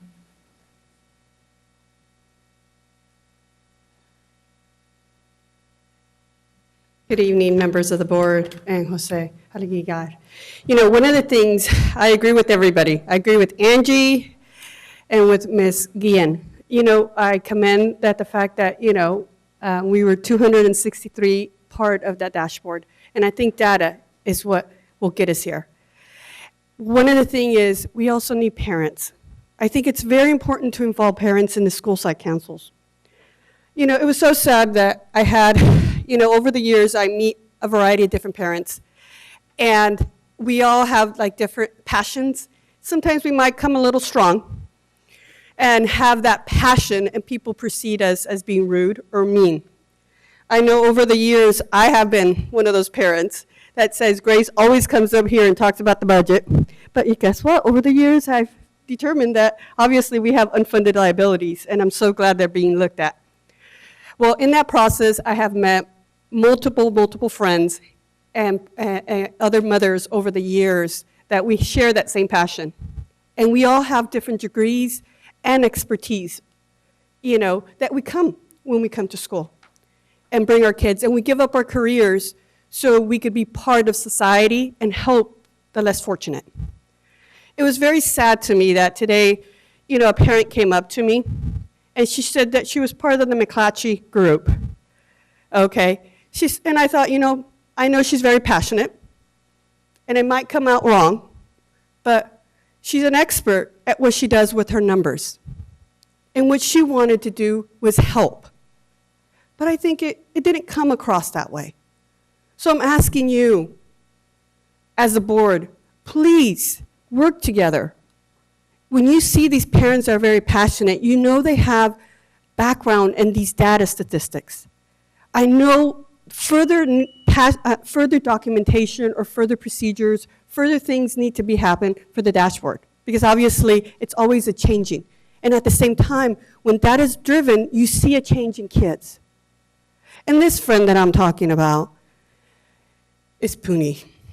And I think she had an encounter with the McClatchy, and I think it's good to work together as a team. You know, because we're here together. Please reach out to her. And like I said, get the parents that have this passion. Like, remember, I had the passion in taxation. I had the passion in working with numbers. I had the passion in a variety of different areas. And over the years, it's worked. So please get those parents to work with you. Thank you so much, Ms. Trujillo. Do we have any additional public comments? No further comments? Okay, and I just wanted to, before we take board member comments, share that we have heard over the last several board meetings from community members, parents, and others who have come out to our board meetings that they often run very late and make it difficult for people to participate at the level that they would like. So I'm going to be more stringent than we have been in the past in keeping to the time limitations. And, you know, I'm also hoping to figure out some practices so that we as board members are asking concise and cogent questions to allow maximum public participation and be mindful of the fact that many of you have to get home and get to work the next morning. So with that, I'm going to take a question from Board Member Hanson. Wonderful. Thank you very much, and thanks for looking at the time. As someone who's waking up at 5:30 tomorrow morning to catch a flight, I do appreciate, having a little bit of concise stuff. One, I want to say I appreciate the transparency of this. I think for us to be able to address the problems that are very clearly highlighted in this report, it's something that we have to have, and we have to be, mindful of that and just put it on the table for the community to see and to help us be accountable and help us, keep staff and all of us, accountable together. I think it's really important. I wanted to ask if in further, future presentations, there can be a number of students that are fitting in these different categories. So as I'm going through the indicators, I see, very low, highs, whatever.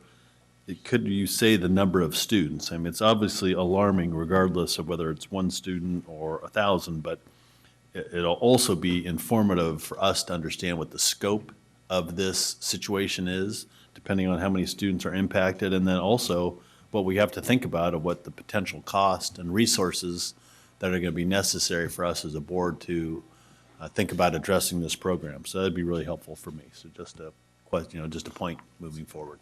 Thank you. Thank you, Board Member Hanson, for your suggestion and request.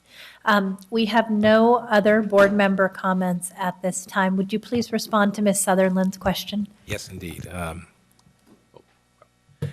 And if I could, thank you. And so as we think about the framing of the California dashboard relative to our district dashboard, I'll bring us back to the exemplar we were sharing.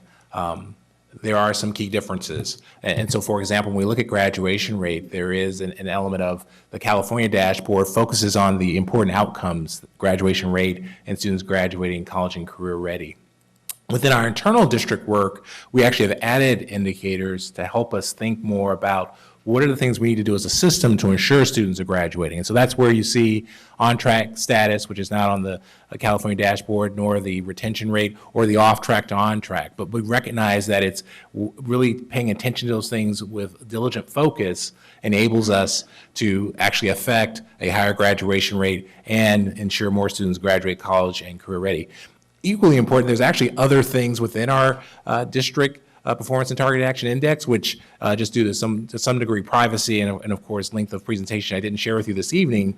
But what's important to note is that each indicator that you see actually has a set of other things that we're looking at, other indicators that help us look deeply in the system, and that each indicator we can actually disaggregate data in multiple ways. So we actually have the ability to look at student lists, look at site school lists, look at subgroup lists, and not just limited to the state's framework, but actually the subgroups that our students report.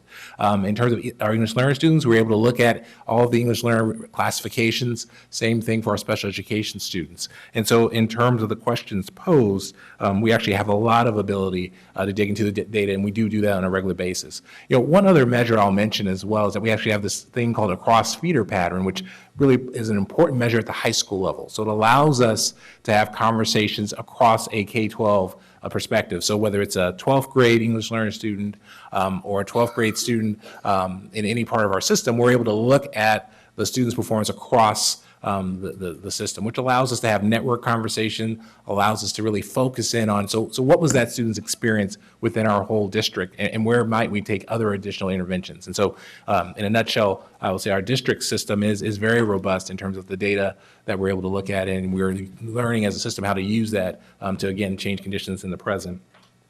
Also have the ability to customize as well, because we have, you know, as we think about kind of the big questions that we look at, whether it's graduation rate or suspension, because we have our internal data system working with our IT team, we're able to ask big questions. And this really ties into the cycle of continuous improvement work. Whereas we think about why we aren't successful at something, we may decide there's another way to look at it. And so we are able to use our ability through our technical team and actually through the thought leadership of our various leaders to think about what are other questions we should be asking and getting data for. Thank you, Mr. Harris. I think we have a comment from Superintendent Aguilar. Thank you, President Ryan. Just very briefly, thank you, Ms. Sutherland, for the question. Another way of thinking of this is when you look at our comprehensive framework and you look at, for example, the percentage of students that stay on track and our ability to retain them, we're doing that because we know that if students fall off track and fail courses, while we can continue to offer credit recovery programs to our students, really it's just a vicious cycle. We're seeing students do well, then they fail, and we give credit recovery. So we want to make sure that we're monitoring our ability and the services that are necessary to make sure that if a student is on track, that we can demonstrate that we are providing the right services and the right supports to keep them on track. Otherwise, all we're going to do is plateau in our graduation rates, which is not something that we want to do. Thank you, Superintendent Aguilar. This was an information-only item. With that, we'll conclude the presentation. Moving on to item 9.2, considering Resolution 2976 and 2977, the initial charter petition for Success Skills, NorCal Trade and Tech. We have a 10-minute presentation that includes both remarks from Jack Kramer and Mike Brunell. If we can please set the timer. Thank you. Good evening, Board President Ryan, esteemed board members, and Superintendent Aguilar. The agenda item is put forth for the board to consider Resolution 2976 and 2977 for the initial charter petition of Success Skills, Inc., NorCal Trade and Tech. I am Jack Kramer, Director of Innovative Schools and Charter Oversight. To my left, I have returning Mr. Jacob Walker from Effective Education Solutions, as well as Mr. Carl Yoder, CFO of Delta Managed Solutions. And to my right, Lozano Smith, Ed Scalar from representing our outside legal counsel.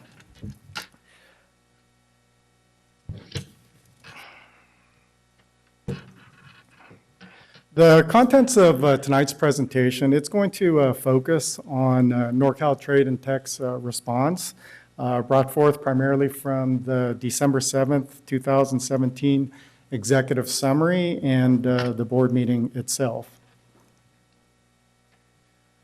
This is the same overview that was presented at the last board action. The only difference is the updated board action date, as well as, if you notice on the location, originally it was proposed with only 24th and Florin, district-owned property. Now we have a couple other facilities added as well.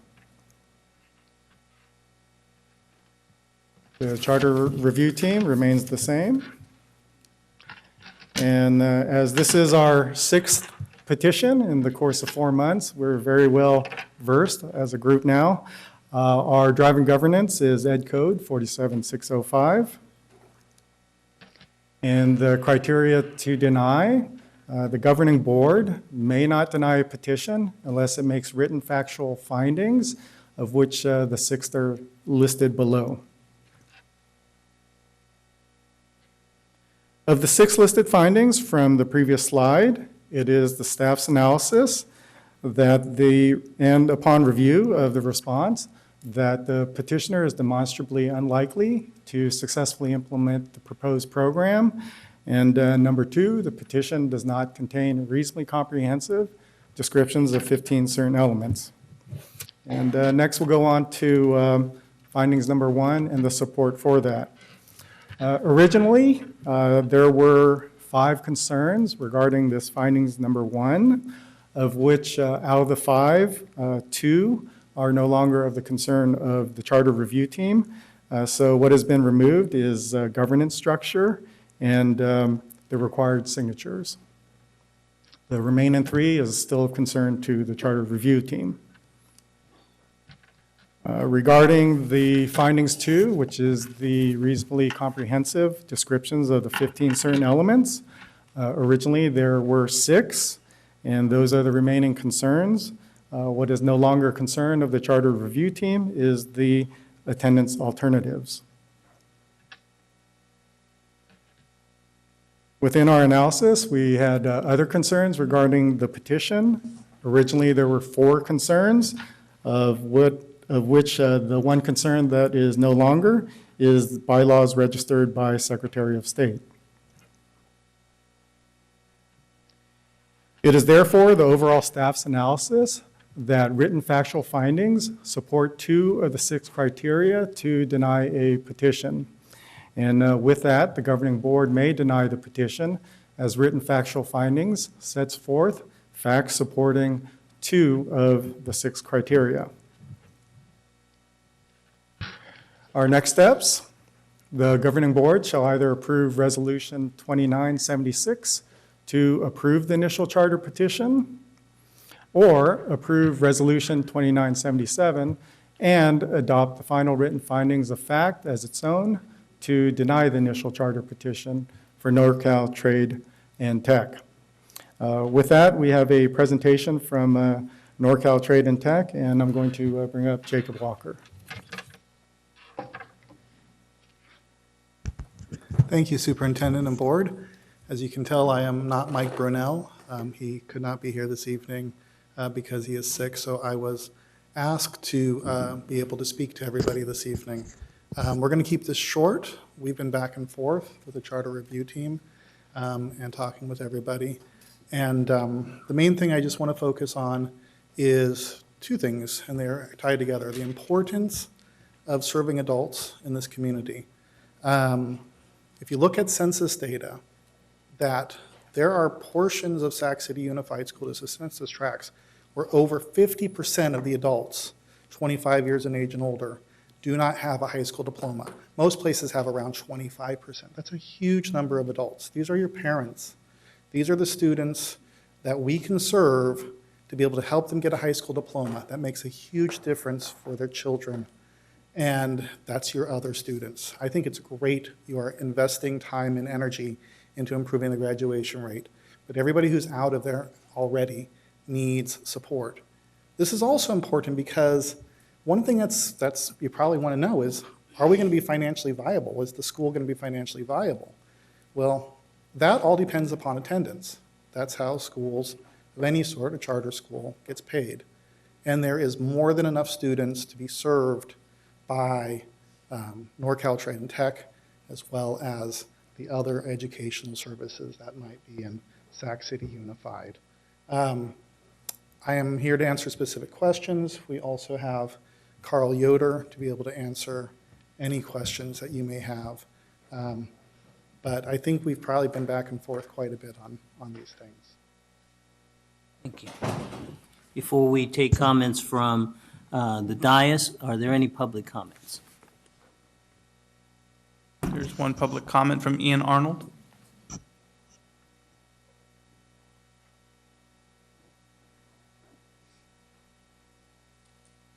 Good evening, President Ryan, Superintendent Aguiar, board members. So I was here last time when this issue came up, and I think I sort of covered some of the same concerns that staff raised. My biggest concern at the time was I remembered as a citizen of Dixon and somebody who watches the Dixon School Board issues that the group didn't seem to like the questions that were asked in Dixon, so simply withdrew their petition. And the plan for Dixon was exactly the same as the plan for South Sacramento. Now, the cultures and the demographics in Dixon are completely different. The response that we got from the petitioner was that there was a mutual agreement between the Dixon Unified School District and the petitioner to withdraw the petition due to a lack of space in Dixon. Well, that is categorically untrue. Dixon High School has been vacant for over a decade, and courtesy of some overly confident developers, we have a lot of storefronts in Dixon that are available. So I emailed the school board in Dixon and the superintendent, and on December 13th, I received an email, which you have a copy of, from Superintendent Brian Dolan, Dixon Unified School District, with copies to all of the board members in Dixon. Hi, Ian. Those folks pulled the charter application on their own. I was notified in an email that cited concerns about being able to hit the enrollment targets. I had the petition under legal review at the time I was notified about the withdrawal. I would not categorize it as a mutual decision in any way. In and of itself, that may not be that important, but also I was a little astonished watching the byplay last time as the petitioner was asked if they would withdraw the petition and resubmit, and stated that they didn't have the authority, and then couldn't answer directly the question that was cast by council as to whether or not they had a quorum, but they somehow did have the authority to extend the time limits. So my question really here is, because this is an over 16 school and has very little oversight by the government, if we can't get a straight answer on an easily verifiable question, how can we trust the answers to any questions that are hard to verify? Thank you for your comments, Ian. At this time, we'll take comments from board members. We did have one more public comment, I apologize, from Grace Trujillo.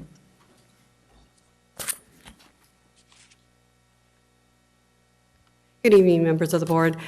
I think it's important that we give opportunities and choices, especially being the first charter, in the area, for kids that sometimes are not successful at school, and having it for the drunk driving. So I think to give the opportunity, it's important, and the freedom of choice. Thank you. Thank you, Ms. Trujillo. We have no other public comments at this time, so we will now take board member comments. Our first comment is from Board Member Cochran. Thank you, and I'd like to thank Ian Arnold for the work and information that he brought to the board. I can't agree with you more. If you can't get a straight answer, you've got red flags all over the place. We have a new superintendent. I plan to continue to support every effort that he has, and it will set forward. Adult education has not even been touched by him yet. This is a organization that has so many questionable elements. I urge all my fellow board members to vote no on this petition. Now I'm going to take a comment from Board Member Mai Vang. I just had a few questions, and I wanted just clarity from our staff and also the proposal. On page 5, the proposal claims that there wasn't any Field Act requirements for adult serving schools. And I wanted to know in the analysis, the staff explained how the district could be liable if there were any high school age students on site. And I believe the school plans to recruit students that are 18 and over. Jack, could you clarify a little bit more about just the Field Act? I know that the proposal, they had claimed that they wouldn't be violating the Field Act because they wouldn't have any high school age students on site. And if the proposal can also, if NNT can also come up and address that concerns as well, that was raised by staff. So there are some issues regarding the Field Act, and it's really a matter of are we looking at it from the charter perspective, or are we looking at it from a district perspective? And I'm going to let Mr. Scalar add some more clarity to the Field Act as it pertains to us.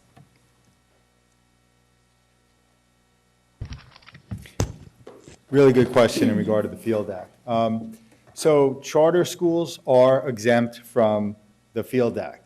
There's always been a question in law that hasn't really been resolved in California as to whether school districts that provide facilities to charter schools would be exempt from the Field Act, right? The Field Act, which requires certain seismic strength construction and review by the Division of State Architect for the construction of school buildings. And so that is one of the legal concerns that are put out there if the district is providing a non-Field Act compliant facility to a charter school. Okay. The other issue is that school buildings that are exclusively used for adult education don't have to be Field Act compliant. However, as you pointed out, there are going to be high school age students that are planned to be at this facility. The staff had concerns about the response being, well, we simply won't put those high school age students at that facility. There was a question about the sufficiency or the substance of that response. Okay, thank you. Could you guys respond to that? I think for me, on my end, it's the liability piece for us as a board, ensuring that, that site, doesn't violate the Field Act. Sure. So the basic response there, actually is very well stated, is that it has been an adult ed facility in the past. The school plans to focus on adults solely, doesn't expect to have maybe even any high school age kids that would want to enroll in the school. But if they did, and it was not appropriate for them to be there legally, there are other facilities that they would be able to be at. I guess my question is also, how do we have that insurance as a board, as a district? I think that's under the charter itself on site, right? You guys make that discretion. If someone is 18, then you just make sure that they're not on site. It could be a board policy of the charter board and, be able to be enacted and given reports to the district on it, of what ages different students are at different sites. Okay. So I think what's important to note is that their programs involve WIOA, and for WIOA, the age limit is of high school age, so that very well could be students 14 years old. So it does pertain. But I want to be clear in terms of their petition itself. The use of 24th and Florin, the district property, they can be mutually exclusive. So we can move forward without that particular decision. Thank you. Board Member Pritchett. Thank you, President Ryan. I think that I've made it very clear at the last meeting that I am a proponent of adult ed, and I don't think that we are offering enough for the adults in our community. I do have just two quick questions. Number one is the area of 24th and Florin, and this is really for Miss Allen. At our last meeting, she had stated that she was going to bring that she needed to have some data regarding this, and I wanted to know if you have that data. So we have sent our team out there to review the facility in terms of just getting it kind of up and running, where somebody would be able to go in, turn the heat on, turn the lights on, lock the doors, look at the windows, et cetera. And it's about $36,000 to $40,000. One of the HVAC units does need to be replaced. I don't have any data at this point on any potential renovation costs. I don't have anything to look at in which to judge that. Okay, that helps. So I think I also made it clear that, you know, being the chair of the facilities committee, I'm always asking of what the cost is going to be to the district, right? So I guess my question to you is that for the 24th and Florence site, if indeed this was passed and then you guys took over that site, would it be possible for you to take it as is and do the work yourselves to get it up and running?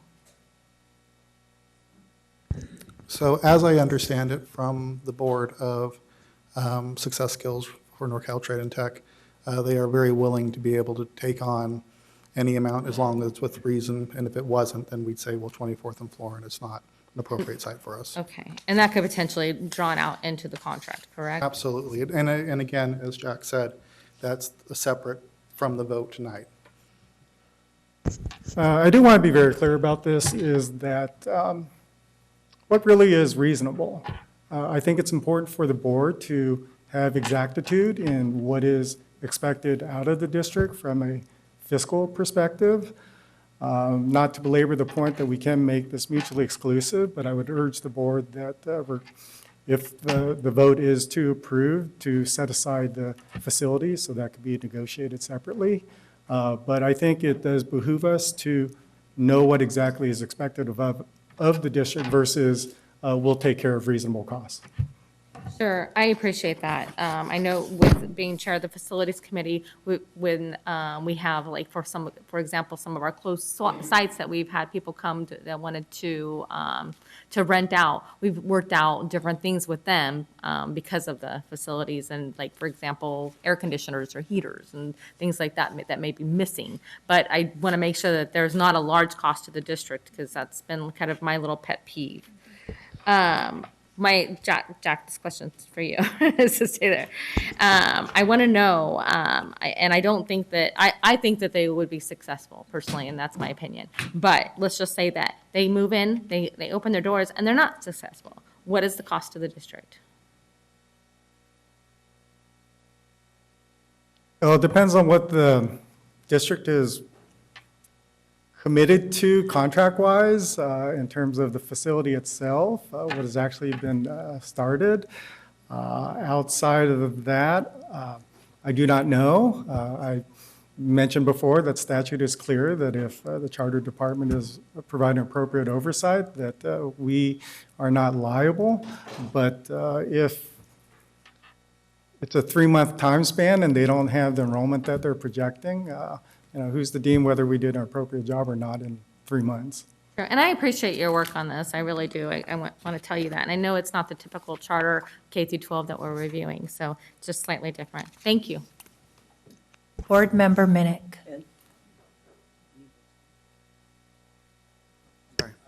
I'm sorry, I just wanted to supplement that one of the great fictions in the Charter Schools Act is that other than students, charter schools, if they close, will not have an impact on the chartering authority. And that's, so when you ask what the costs are, that's a great question.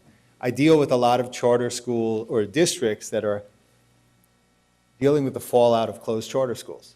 And quite simply, there is a lot of liability that follows when a charter school closes in regard to people who have claims against the charter school, whether they, even though the law says that districts are supposed to be immune from the errors and omissions of a charter school, so long as Jack says, as we're providing the oversight, it simply doesn't happen. People come after districts as the deep pocket after the charter schools close.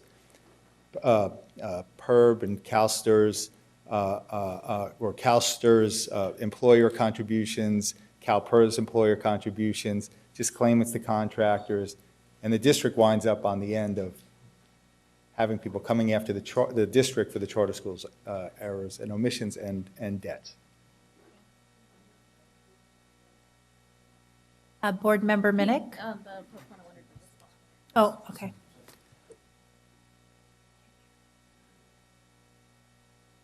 Good evening. Having worked on a lot of charter school petitions, 40 or 50, for charters to get approved, I think what might work well, if the board decides that they're generally okay with the concept of the charter and the educational program, what we typically see is a conditional approval with two main documents that then have to get negotiated in detail between staff and the charter. And the MOU, or Memorandum of Understanding, would contain things like the charter has to remain current on STRS and PERS. The charter has to provide copies of vendor payments to provide evidence to the district that it's up to date on its payments. And there can be a list of things that staff can review to see the elements that the charter has to remain compliant with so that the district is never in the position of holding the bag if the charter closes. The other document's the facilities use agreement. That would contain details about the requirements of the facility, Field Act, whether Field Act and DSA are necessary or not, what the maximum amount of the improvements would be, and that would be a legal agreement between the charter and the district that would have to be approved by both sides before the charter could begin operation. And we typically see both those documents being pretty standard because a lot of districts see the same situation that your board is facing right now. So I just offer that as an option.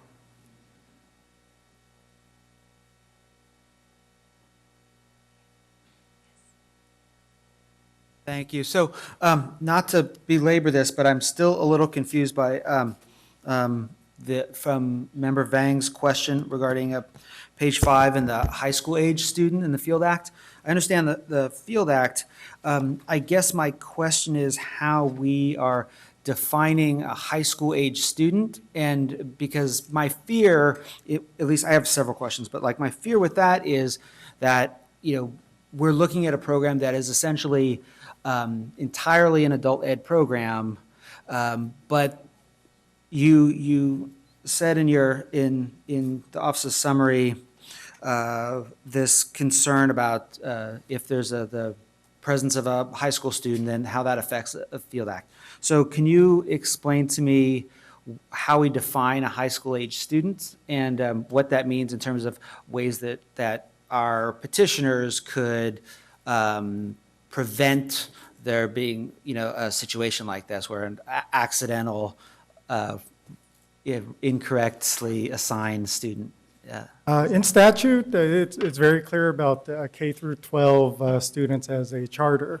Now, we have two and only two exceptions to that. On one hand is students over the age of 19, in which they are continuously enrolled in pursuit of a high school diploma. All students under that program have to be doing that. And that is one of the programs that is being put forth. The other is a federal jobs program, of which there's a host of choices. The one that they have selected as part of their program is WIOA. And in order to be WIOA status, it has to be an exclusive partnership. Everything you do has to be WIOA. And if you are WIOA, you are serving students as young as 14 years old. And that's how those students can wind up at that particular site. So then do our petitioners, should they have this facility or this program started, have the ability to limit the ages of participants? It sounds like what I'm saying is they do not if they are in a WIOA partnership. Right. There's no, we're only going to take students 18 and over under our WIOA program.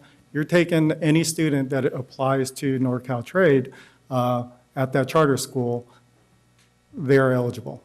So, because I'm imagining a scenario where in order to absolutely guarantee that we don't have to be Field Act compliant in that facility, that they would need to limit their attendance to 19-year-olds and up, correct? Yeah, so they're correct in saying that that facility has had an adult education before, but that's because everyone was over 18 and over. That is not their case. Because of WIOA, there will be students younger. And then I guess to that point, then my question then for you is that a point that can be addressed or changed, or is the WIOA piece absolute? Okay, I do want to clarify one thing here that I think is important. The school needs to accept any student. Now, we do not believe that there will be very many students who are minors who will want to be here because it is an adult-focused school. But there are different facilities, we've laid out 3 in the petition. We are not required to have kids being at any specific facility.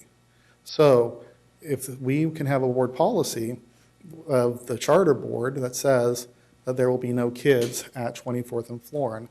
And again, 24th and Florin can be negotiated outside of tonight's vote. I mean, if it's even decided by the board, that's not a facility for us. We have other plans to be able to make sure that we can serve our students. It's our preferential site, but there are solutions to these issues. But then those students would not be able to participate in the same programming that the other students, right? If they're at the the community center site that you mentioned in the petition, they wouldn't have access to the same programs that they would at the 14th and Florence site, correct? I think that's an important question. I am sure that there would be a way that would be found to be able to serve them in the same programs because they could not be discriminated by program. So, for instance, the pad is at a different site for the truck driving, and if they couldn't, well, they're too young to be in truck driving. Wouldn't be having 14-year-old truck drivers. Yeah, they wouldn't be in truck driving anyway. So, and there'll be high school programs at other sites. So I don't foresee that there would be that issue because there would be equivalent programs other places or could be brought to them. So that would be solved in a way that they could be able to participate in programs. Okay, and then a couple other quick questions. This is Mr. Kramer question. On page 4, it referenced the timeline for Prop 39 requests. And can you expand on whether that is going to be an issue for them because of the timeline? You said they were kind of late in making a request. It's binary. They're already too late for next school year. Issue is really whether that's their perspective. If they do not need district facilities, then it's not an issue for them. If they're looking to force the district to provide the 24th and Florin, then it's an issue for them. So they couldn't get the 24th and Florin facility through their Prop 39 request for this upcoming school year? Correct. The district is not required to provide them any district facilities for the upcoming school year. Okay, and then, so I guess the only other question I have, sorry to drag this out. No, it's okay. Is on page 7, there was, I was a little bit struggling with the ADA versus actual attendance and trying to wrap my brain around that. And it seems like maybe you've provided some explanation in this document you brought tonight, but I haven't had a chance to read it because I've been here. Can you maybe clarify the concern and then clarify what that means? Yes, in terms of in financial? NorCal Trade's response, they provide more information in terms of what it takes to actually generate one full ADA. And so I'll just use real numbers. For year 1, they will need to enroll 450 students in order to reach their ADA projection of 180. That's year 1. So one way or another, over the course of a school year, 450 students have to enroll by their calculations. This is because of their 40% expectation? Yes, and so we're not having any issues with the fact that, yes, it's adult school, so you're not going to have the same type of attendance. We're fine with that, but there are problems with their calculations.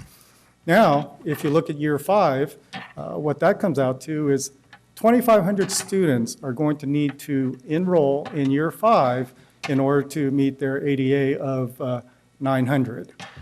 So that is problematic in many manners. The other thing about their calculation is that that is an approximately 2.6, 2.7 to 1 ratio to get that one ADA. I know from conversations with Highlands Charter, which in effect is the same program for Twin Rivers, they are closer to a 6 to 1. Our own district, we are closer to 6.5 to 1. And they are using a 2.7 to 1. And so that, to me, is very problematic. Thank you. Do you have any other questions, Board Member Minnick? Yeah, I just wanted to make one last comment. It's not really a question. I did see, and I've received a lot of support letters and emails. Obviously, there's a lot of concerns. There's a lot of, I think my colleague, member Cochran said there's some, red flags. And I have some pretty legitimate concerns, and some of them have been addressed. Some of them I'm a little uneasy with. I will say, though, there's a level of support from community organizations and people that I have very high respect for that makes me believe not so much in the proposal or in the petition itself, but in the concept. And I think that there's a clear need for this. I think that we've seen from the support that you're getting that folks see the value that this brings to our community. So I would just say that if this were to move forward tonight, I think it would be moving forward based on that identified need and interest from the community, and less so from kind of the specifics, because I think there are a lot of things that still would need to get worked out with Mr. Kramer as we move forward. Thank you, Board Member Minnick. I'm going to make a couple comments and then take a final comment from Board Member Wu. I appreciate the concerns and also the benefits that my other board members have outlined in considering this charter petition. I will tell you, I very much, as so many individuals, am excited by the vision and the niche that you seek to fill. I think when I talk with community members, with our political leaders who've supported the charter, it has largely been on the reputation of Mike and Ward and the sense that they have an intimate knowledge of the district and a track record of serving students. However, I will say that this petition is flawed, and we have talked about the flaws of the petition at length. And the greatest, to me, sticking point in all of this is that ultimately, as a board, we are charged with a fiduciary responsibility. And the biggest, for me, gaping hole in this application is around how we make the finances work. We can have all of the good intentions in the world for delivering service, but if we don't have a well-formed, defensible financial model, then in essence, I think we're doing you a disservice in terms of giving you the foundation necessary for success.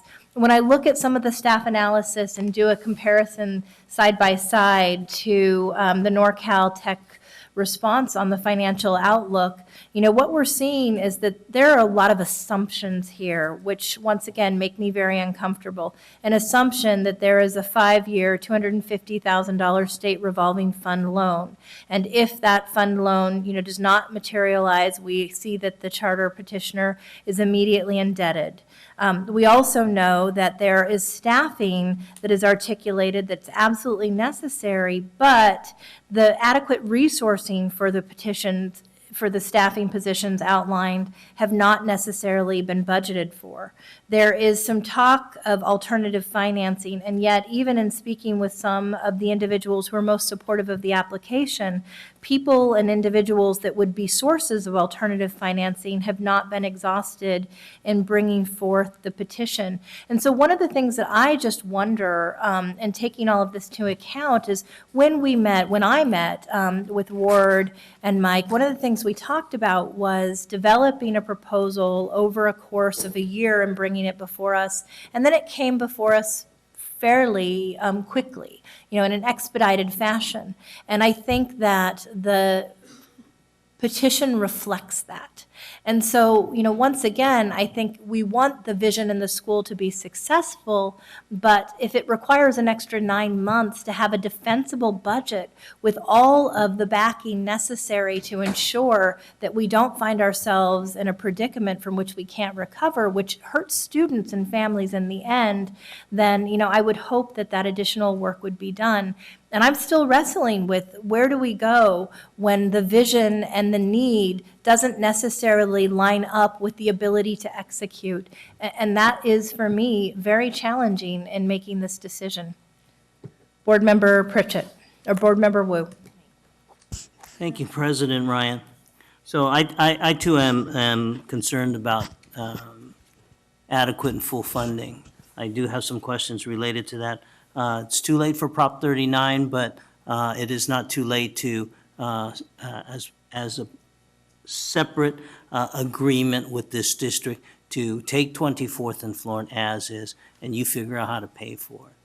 I don't think, and correct me if I'm wrong, that if they end up with students that are required to be in a Field Act adequate facility, that they could move forward. They're not barred from turning Florent, 24th and Florent into a Field Act facility. It would just be, they would just bear the cost. Right. My understanding is it's very difficult to go back and make a non-Field Act compliant building, one that wasn't built under the supervision of the Division of State Architect, and then go back and make it Field Act. But it's not an impossibility. It's just not really easy. It's not a brick building, so it will still meet certain earthquake Right. standards. I haven't visited the facility, but, right. A lot of glass, though. So therein is another potential problem. So my ultimate question then is, particularly in light of President Ryan's concerns regarding budgeting and funding, is that after, let's say, a year or after 2 years, this school fails because it had inadequate funding, what then? What is the contingency? Will the district be required to absorb the students, and then we have an additional adult ed program that wasn't contemplated at the time, but now is thrust upon us, or? So in the unlikely event that there would be a closure, there's a whole closure procedure that the petition lays out. If there needs to be more, discussion on that or work to make that better, we could probably work that out in the MOU process. There is so many students that need to be served that in the process of growing the school compared to other adult charters like Highlands that has been brought up is actually much slower growth to ensure that there will be enough resources to serve the students and that it would be financially viable. Carl, also, do you want to speak on behalf of, I'm sure you've seen school closures from where you've worked, so. You bring up a good point, and I do think the dissolution procedures in the charter petition will be the key driver of how that process is orchestrated. We can also modify the bylaws of the corporation to spell out in more detail exactly how that closure would happen. But the goal of the charter school is to ensure that there isn't a point along the way where a closure would leave the district liable. And I do feel there's protections that can be put into those operating documents to prevent that. Well, particularly in the recession, one of the problems with dissolution procedures is they weren't necessarily followed carefully. And so many charter schools were found to, even without the teacher's knowledge, especially not the students and the parents' knowledge, they would come to school on Monday and find that there was a note on the door, and this is closed until further notice. I think that part of the solution to that is that if this district were to approve the charter, that the charter file with this district its annual and quarterly budgets, just as the staff files with us our quarterly and annual budgets, so that we can kind of track what's going on with the charter as well. That way, any red flags that may be coming up in the future could be early identified for us, and then this district, in conjunction with the charter, could work together towards making sure that it's either solvent and or prepare soon enough for dissolution. We would agree with that. And our experience has been as DMS that more transparency and more reporting is in the school's best interest as well as the district's. And we often see MOU requirements that are more often than simply interim budgets and annual reports, even monthly attendance and financial reports. And I believe we would be happy to agree with that. Okay. Board Member Hanson. I was struck early on by the folks that have worked with the charter petitioners, and the fact that the mayor supported this, La Familia, my sister's house with the new letters. I know some of our county supervisors have had experience with them. Obviously there's some comments in the staff report that, give me pause, as well as obviously my other board members. My thought, though, is because this is a uniquely served adult community, that it's something that we're not serving right now. I do think that there's merit for this petition.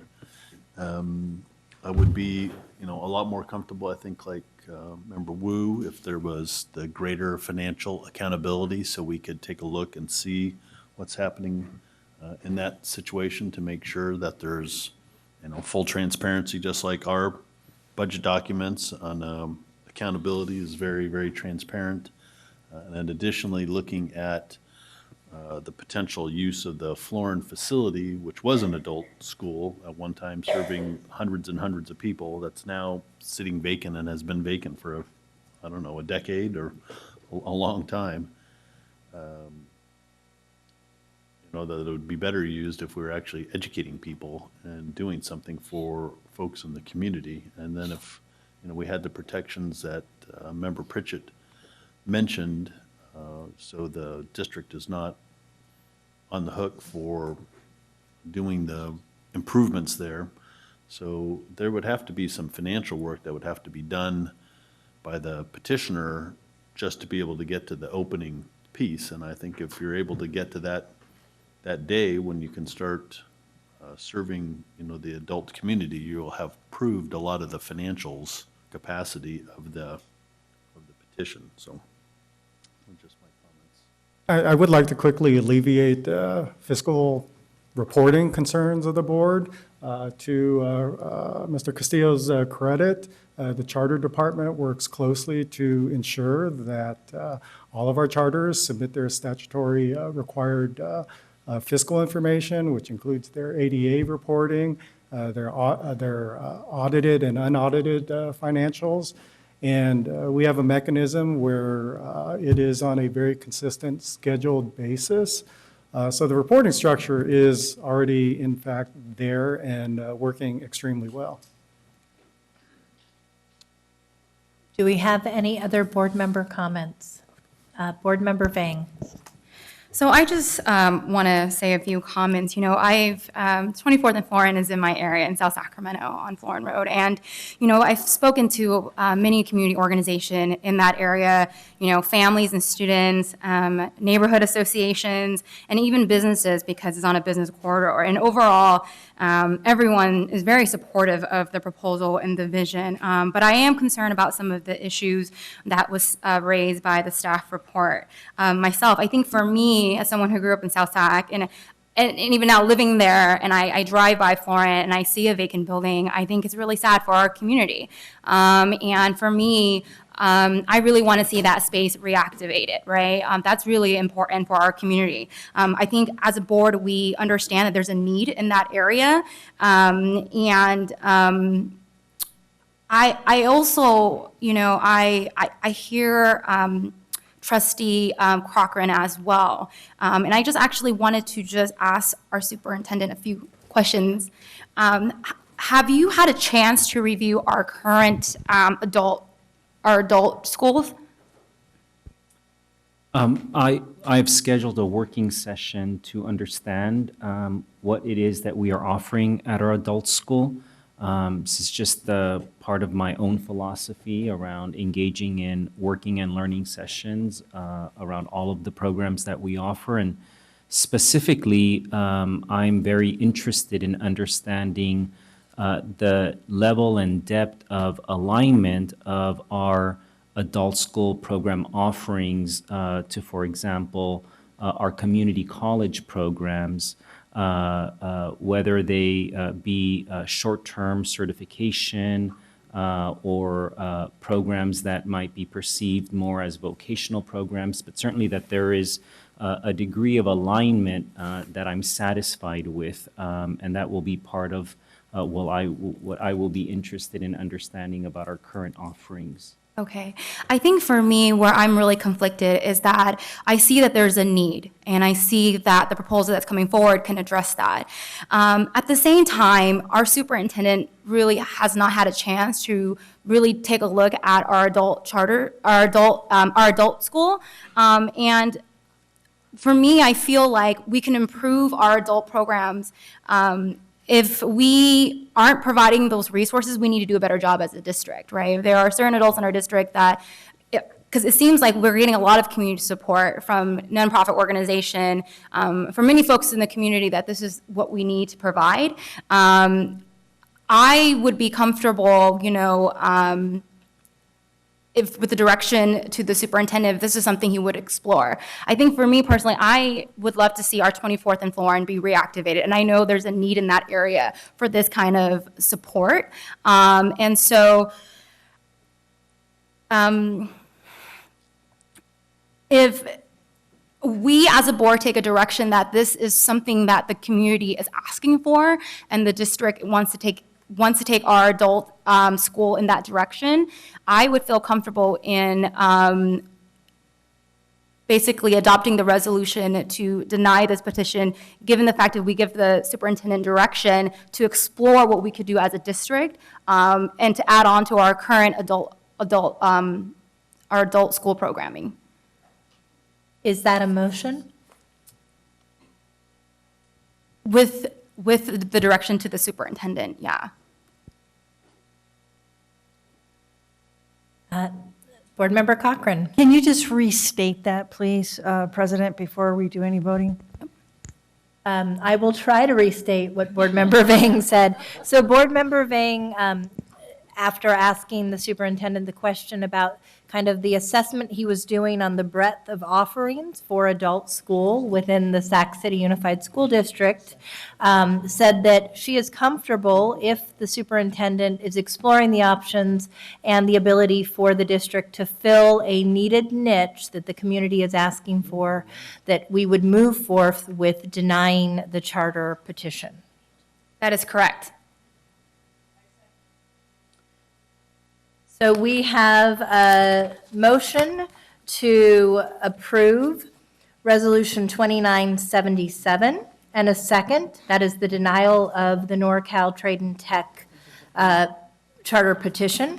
All those in favor, say aye. I think we need a preferential vote again, Madam President. Sorry, Student Board Member Nguyen, your preferential vote.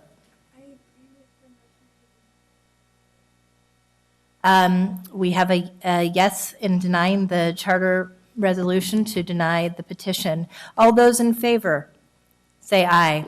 Aye. All those against? No. No. Can we call a So roll? we're going to call roll. vote.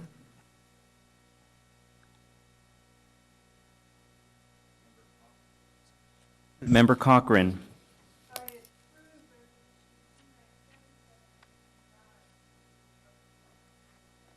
Member Hansen. No. Member Minnick. No. Member Pritchett. No. Member Ryan. Yes. Member Vang. Yes. Member Wu. No. So by a vote of 4-3, the petition to, the motion to deny the charter petition fails. Do we have an alternative motion? I move to approve Resolution 2976, which would be to approve the initial charter petition, with the caveat that it moves on a separate track to absorb 24th and Florin, And I'll second. with no cost to the district. So the motion is to approve the resolution with the assurances that it will have no cost to the district and that it will not come with the commitment of the 24th and Florin property. That is resolution number 2976. Can I ask legal counsel, given those addendums to resolution 2976, can we take that vote? I would like to have the opinion of Mr. Sklar as the guru of the charter law on that one.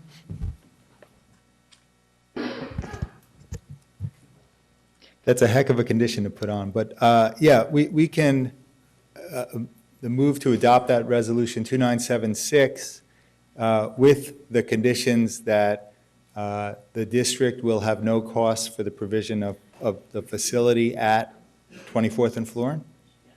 Okay. You can make such a motion. Yes. And just with the understanding that there will be no cooperation with the what we will do is, the plan will be enter into an MOU or a facilities use agreement for that site that will clarify the terms that you just laid out, the conditions you laid out, that will return to this board.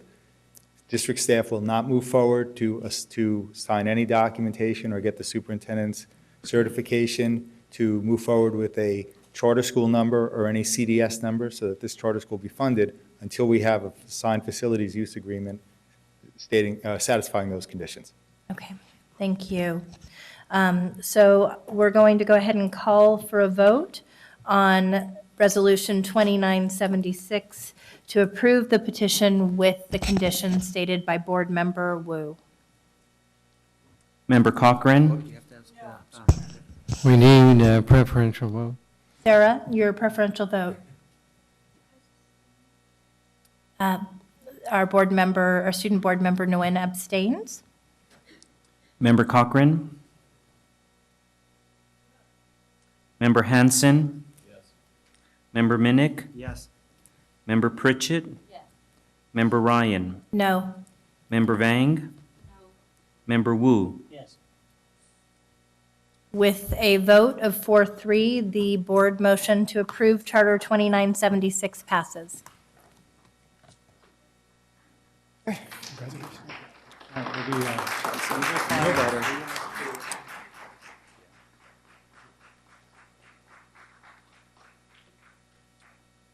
Item 10.0, adoption of the consent agenda. Do we have a motion? So moved.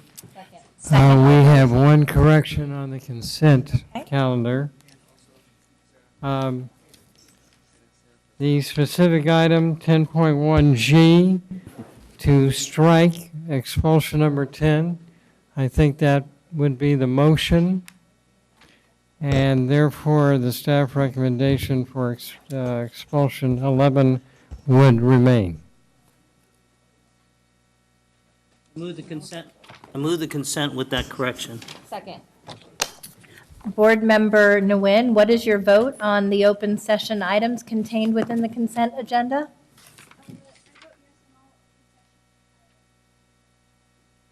Okay, thank you. All those in favor? Aye. Aye. Any opposed? Hearing none, the motion passes. Item 11.0, communications, employee organizational reports, TCS, SCTA,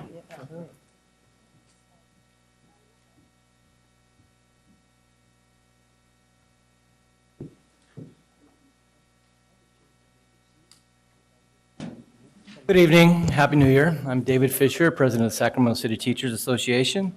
And in December, in wake of our historic collective bargaining agreement with the district, we outlined a 90-day plan to help make Sac City the destination district we all want. Before I go into some of the specifics, I want to call your attention that despite the chaos and just general nastiness that's happening in our national politics, there's great news coming out of the governor's office. Last week, the governor released his proposed budget. And contrary to some of the gloom and doom drumbeat predictions that sometimes come from school services and the business office, our state budget thankfully continues to flourish. The governor's proposing a fully funded LCFF 2 full years ahead of schedule. For Sac City, that means at least another approximately $20 million in revenue each year, resources that will continue to grow as Sac City's ADA increases. Turning back to our rollout plan, we're very encouraged by the work we have begun in our professional learning committee.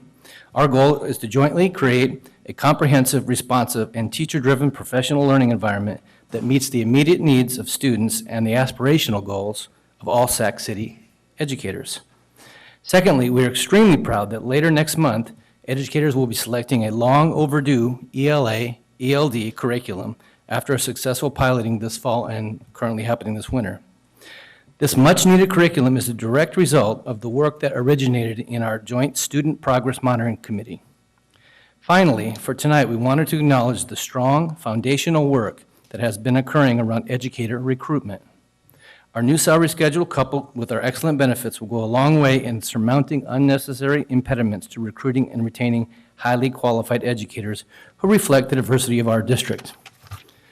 Like the superintendent, we very much appreciate data, and we want to know the turnover rate among educators, why some particular schools have very high or 80% or more of their teaching staff with less than 2 years of experience, why teachers come to our district, and even more importantly, why they leave. Similar to how the district's beginning to monitor each student, we'd like to help in doing that around our staffing.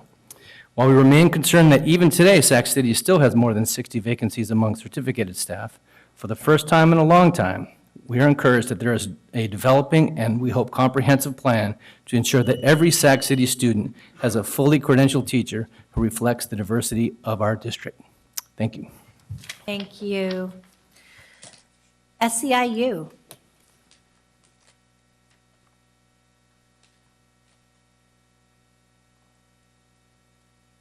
Good evening again. I don't have a lot to report tonight. I was actually hoping to have the opportunity to introduce you SEIU 10 to 1's newest employee, our brand new political director, who might be known to some of you, Gustavo Arroyo. So we might hear some stuff you might not want us to know. I did want to also report that we did reach a tentative agreement with the district. It was probably one of the easiest bargaining sessions that we've gone through, and certainly in my almost 20 years of doing this, it was the least difficult negotiations. Not that tempers did not flare on both sides from time to time, but we actually did get there.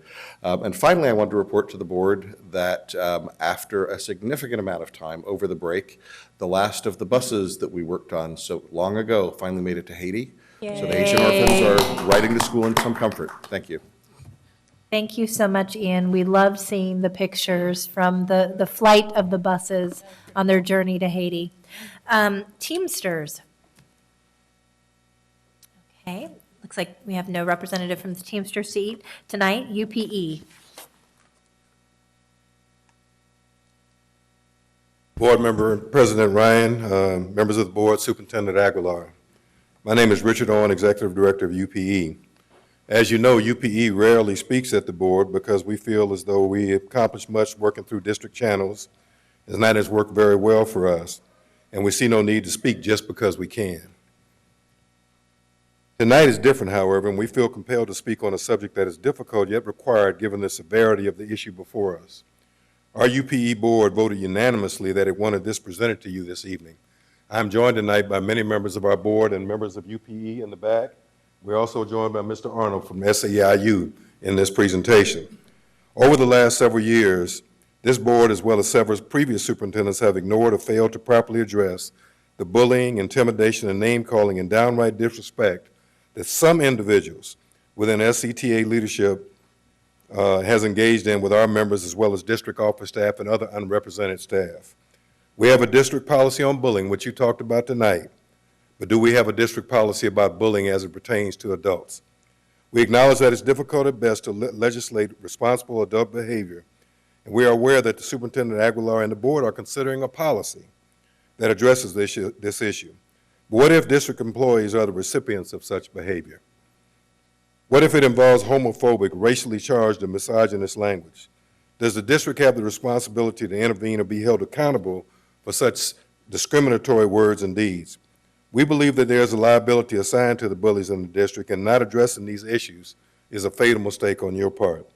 One of the consequences of this behavior not being addressed is that it encourages other employees to engage in similar behavior.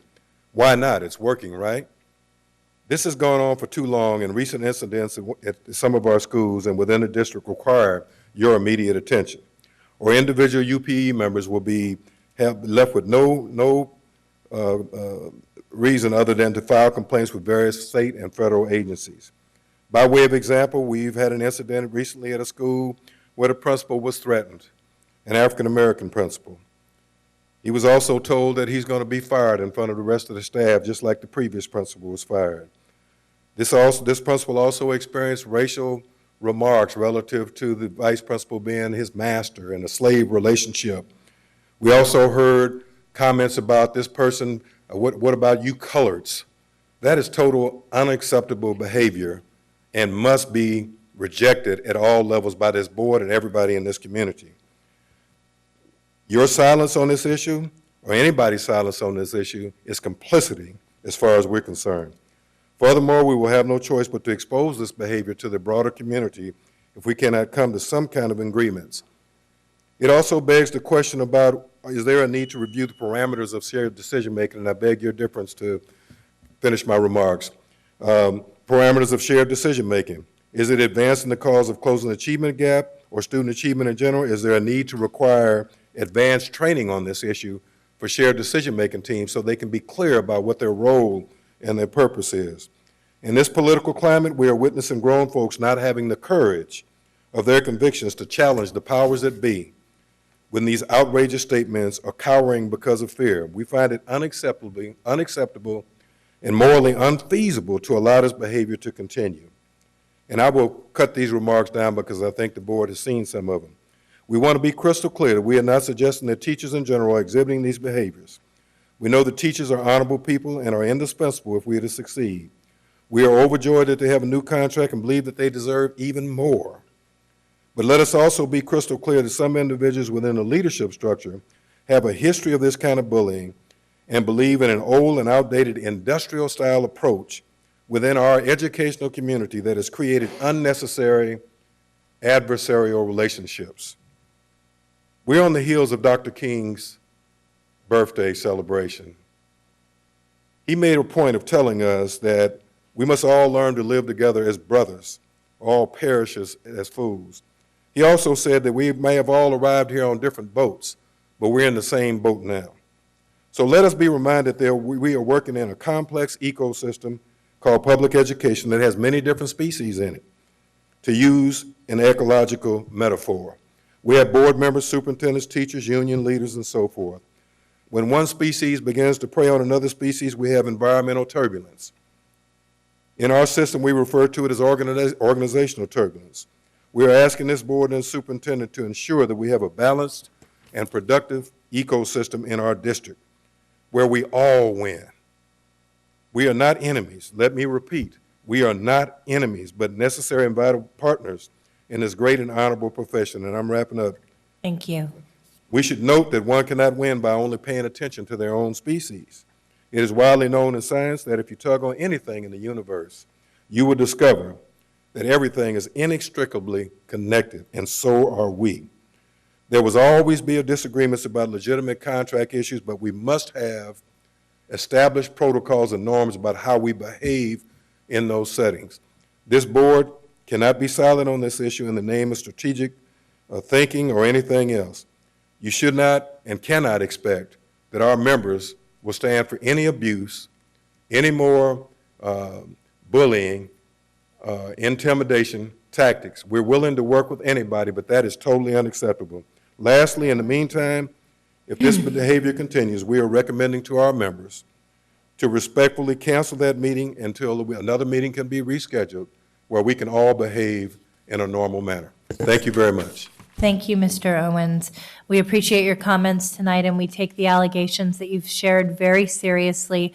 I know that the superintendent and the board believe very strongly in our zero tolerance bullying board policy and the institution of that at every level. I also know that the superintendent recently put forth to our labor partners some norms and expectations for how we engage moving forward.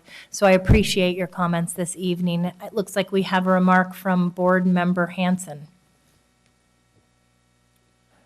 Let me just say the content of your remarks are deeply disturbing, and I look forward to learning more about this. And I want to assure you and our UPE and SEIU brothers and sisters and our teachers who may be listening who are also disturbed about this comment that I am committed to learning more about this issue and then making sure that it is addressed. Thank you, Board Member Hanson. It looks like we don't have any other board member comments at this time. Moving on, our next report is from the item 11.2, the District Parent Advisory Committees. First, the Community Advisory Committee. If I can please remind our commenters, we have 3 minutes each. Good evening, Superintendent Aguilar, President Ryan, and board members. The Community Advisory Committee wanted to just recap our special topic for mental health awareness. We want to thank district special education staff, Becky Bryant and Lynn Ruvalcaba, and student support and health services manager Victoria Flores, and also Jacqueline Rodriguez for meeting with us and sharing their knowledge and expertise, as well as answering questions from parents and community members related to educationally related mental health services, aka ERMS, which is provided through special education, and other mental health services, which is provided through the student support centers. It is our intention that these conversations capture and convert the momentum into effective instruction and support for students with disabilities. We plan to keep the conversation going and invite staff back to a future meeting later this spring. I also wanted to invite board members in the community to an event that we're having at our next meeting on January 23rd. We're going to be celebrating Ed Roberts. So who is Ed Roberts? Ed Roberts was both an advocate and an activist. He was a leader in the civil rights movement and championed the rights of people with disabilities. He was the founder of the first Center for Independent Living and the World Institute on Disability. Ed advocated for his right to attend a university and was an activist in the 504 sit-in held in San Francisco. He was known for a lot of things and by a lot of people, but most importantly, he believed in empowering others to be advocates and activists.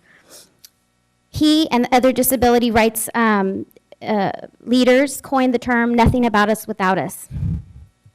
So again, we want to invite you to our general meeting, January 23rd. We're going to be partnering with the California Foundation for Independent Living Centers, Youth Organizing, Disabled and Proud, and they're going to be putting on a presentation in collaboration with Melanie Bean, our Sac City Unified ELA/ELD training specialist, who has a commitment to the Fair Education Act, and she's going to be sharing her work.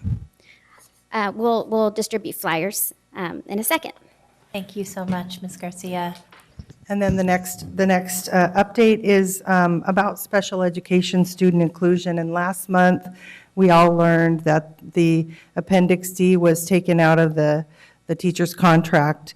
And at that time, we were able to view the tentative agreement.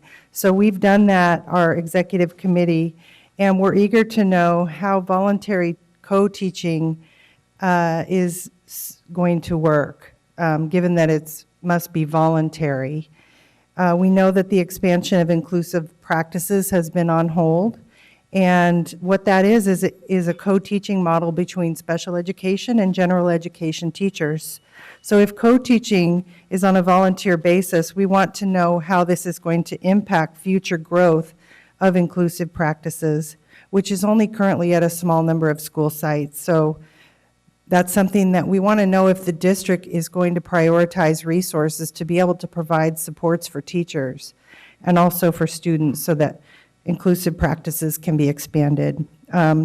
Also, I'm not sure if you're aware that Black Parallel School Board had a community forum on special education. They shared some recommendations, and our executive committee sees an alignment with what they're recommending, particularly in the areas of providing parent resource for IEPs and writing IEPs in a language that parents can understand without all the jargon and the confusing assessment reports. And also an oversight committee for special education. So we'd like to partner with Black Parallel School Board. Lastly, We are seeking new members and leaders for the CAC. Many of our terms are ending, and we're seeking nominations in April, and we'll have an election in May. So please spread the word in your communities and get people to come and volunteer for these positions. Thank you so much, Ms. Sutherland. The District English Learner Advisory Committee. We have no one here from that. The Local Control Accountability Plan Parent Advisory Committee.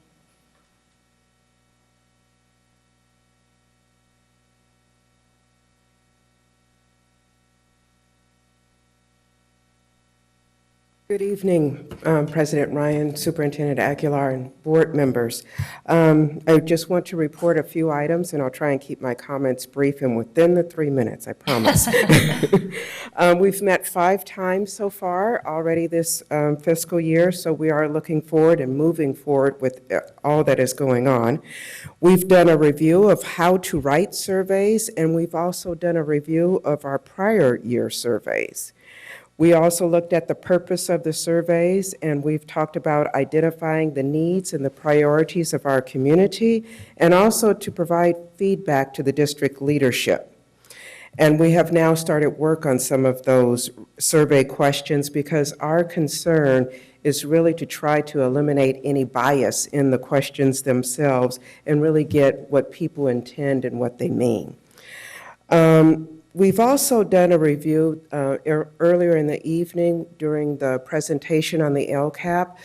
They talked about giving instruction on how to look at the LCAP dashboard, and we've already done that in our group. So we are a little bit ahead of schedule on that. I do want to report that everyone on the committee, we really do work very well together. But everyone on that committee is also very committed and very passionate, which I think you've heard someone else say, parents are passionate, and we all are. But even having said that, with everybody being so passionate, we're all committed. And no one on that committee is looking to do a rubber stamp of the LCAP. So I want to commend you, the board, because you guys have chosen very well to appoint those people onto the committee. So thank you very much. Oh, and one last item. I got a minute. I know that last time Mr. Frank DeYoung talked about having staggered terms. Is there any way that one of the members of the board could maybe agendize for a future board meeting to amend the resolution so that we have staggered terms on the LCAP advisory so that all of us don't go off at one time and then a brand-new group come on? I think that's something that we're certainly interested in considering. We've been fortunate enough to have some carryovers so that we Right. can create consistency and mentoring Right. from one cohort to the next. So yes, absolutely. Thank Okay, you. thank you. It looks like I have a comment from Board Member Minnick. Before you sit down, I want to pat myself on the back for an amazing appointment to the LCAP committee. I want to welcome Cecile Nunley to the LCAP committee. She is my appointee. She's an active member of this community. She is a recently retired chief business officer at Vallejo City Unified School District, so she knows her stuff. She has over 24 years of experience in school business, and she is a dedicated advocate to kids in this community. So I want to welcome you and thank you for staying late to present to us tonight. Yes, we've been trying to move it along. At least it's Sorry. not a 2 a.m. meeting. Yes. But thank you, and I'm so proud to have had the opportunity to appoint her to the committee. So right. thank you, Cecile. Thank you. Cecile, thank you for your service. All right. We're now going to move on to the superintendent's report. Thank you, President Ryan, and I'll be brief. Good evening to our board members and particularly to members of the audience and those watching this over TV. First, happy 2018 and welcome to our first board meeting of the new year. First, I want to thank all of the members of the community, including our students, our staff, principals, parents. I saw board members as well who participated in the Martin Luther King Junior March on Monday. I also want to remind, Mr. Fisher mentioned this, that We are seeking your input on our new English language arts and English language development curriculum. In fact, you can visit the CERNA Center and see a sample of those materials that are available through February 2nd. And you can use one of the kiosks that we have there to provide your input. This morning, I had the pleasure of joining several of our board members at Mayor Steinberg's State of the City address, and I was pleased to hear his commitment again to making Sacramento a city about youth, and obviously that's good news to our district and the potential partnerships that we will continue to explore. He also spent a great deal of time talking about the importance of celebrating and defending Sacramento's diversity. And it is on this point that I want to address as superintendent, and I'm sure that board members may want to do the same as well during their time, to address a number of rumors that have been swirling in the news media in the past couple of days about mass raids in Northern California. You did hear today our commitment to continuing to be a leader as a safe haven school district, and the priority that we have placed as a board and as a staff on that issue. This morning, State Attorney General Javier Becerra held a press conference to address these rumors, and he made it very clear that there are laws that will protect our families and all of our residents, regardless of their immigration status. Senate Bill 54, for example, makes California a sanctuary state, which means that our local and state agencies cannot use resources to fuel mass deportations. Assembly Bill 450 prevents and makes it unlawful for employers to give up employees' rights to privacy, and they can be fined up to $10,000 per violation if they do unlawfully share employees' private information. We will be updating our safe haven resolution portion of our website to make sure that our residents, obviously including students, have the latest information regarding things like DACA, for example. Many of you have heard that a federal court judge blocked action taken by the president to end DACA, and that means that students and young adults can continue to submit DACA applications, and we want to make sure that we are a resource in partnership with community-based organizations and city partners to support young residents who are eligible. I also want to just touch on the abhorrent news that we all read about the arrest of one of our coaches at Kennedy High School over the winter break, and I want to assure all of our members of Sac City that we have taken swift action to look internally at how to make sure that we are studying this issue, and we'll look to the budget process this year to identify how best to continue to support students that may be targeted for commercial sexual exploitation and other forms of exploitation as well. Finally, you heard from our ALCAP PAC. We are also going to be working very closely with that committee and many community-based organizations on helping parents understand not just the LCAP process, but the SIPSA process, as well as the district, the overall district budget process. It was mentioned that the governor has released his initial proposal for the 2018-2019 fiscal year.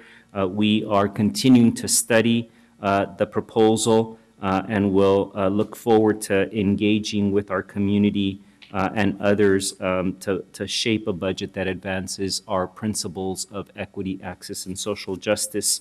and we'll keep you informed of those opportunities to join in those conversations. Thank you, President Ryan. Thank you, Superintendent Aguilar. Now to item 11.4, the President's report. And I will also be brief, I hope far under my 5 minutes. Today I had the opportunity to also attend the Mayor's State of the City address. And Mayor Steinberg spoke to the fear and uncertainty permeating our communities. He spoke of the need for tolerance and bold leadership in the face of grave injustice.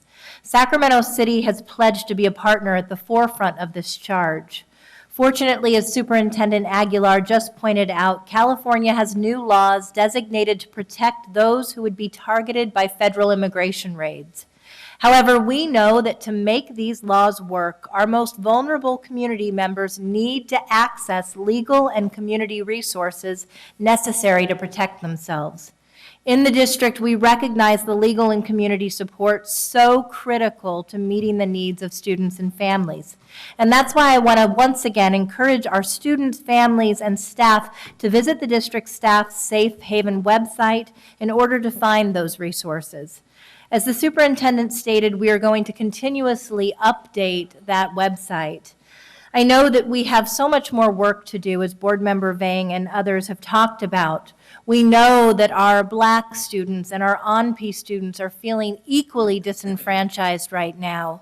We have to ensure that all students, families, and staff understand the work that we have ahead of ourselves to protect them. Tonight's Safe Haven resolution calls upon the district to create additional layers of support through forthcoming policies.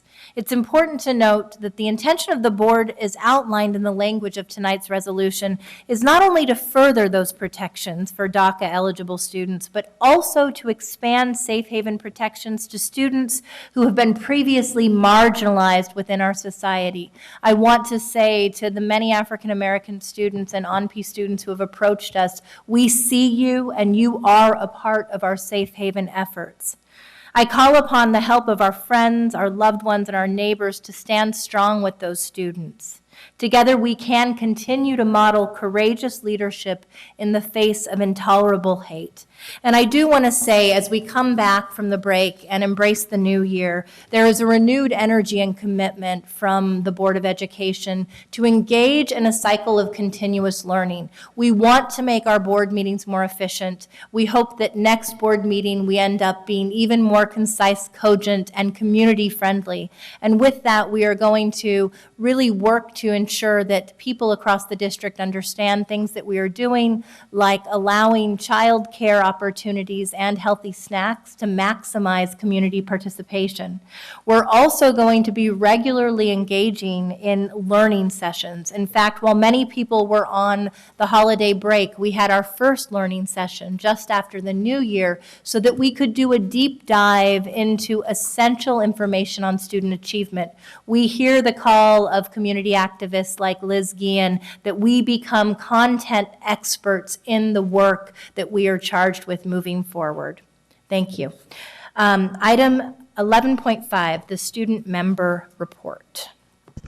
Finals are next week, so most of the students are really focused on making sure that they're on task and ready to take those tests. In terms of the Student Advisory Council, we're working on picking out which initiatives we want to do and backing those up with evidence, so going to different school sites and actually gathering data.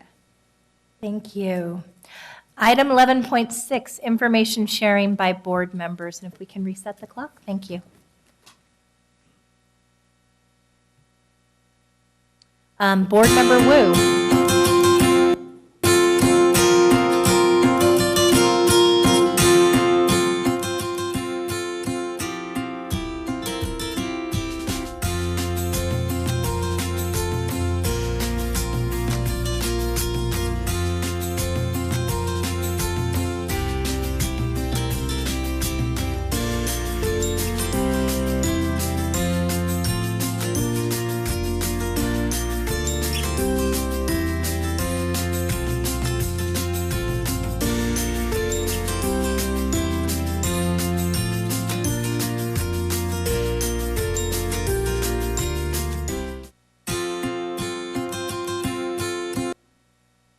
Thank you, President Ryan.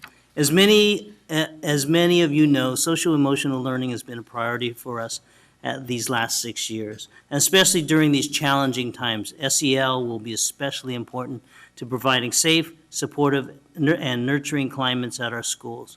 It's vital that we continue to teach, demonstrate, and nurture compassion and kindness for all members of our SCUSD family. Sac City Unified, in partnership with last year's Vice Mayor Rick Jennings' office, launched The Art of Compassion. So the video that you just saw was some of the artwork from that Art of Compassion.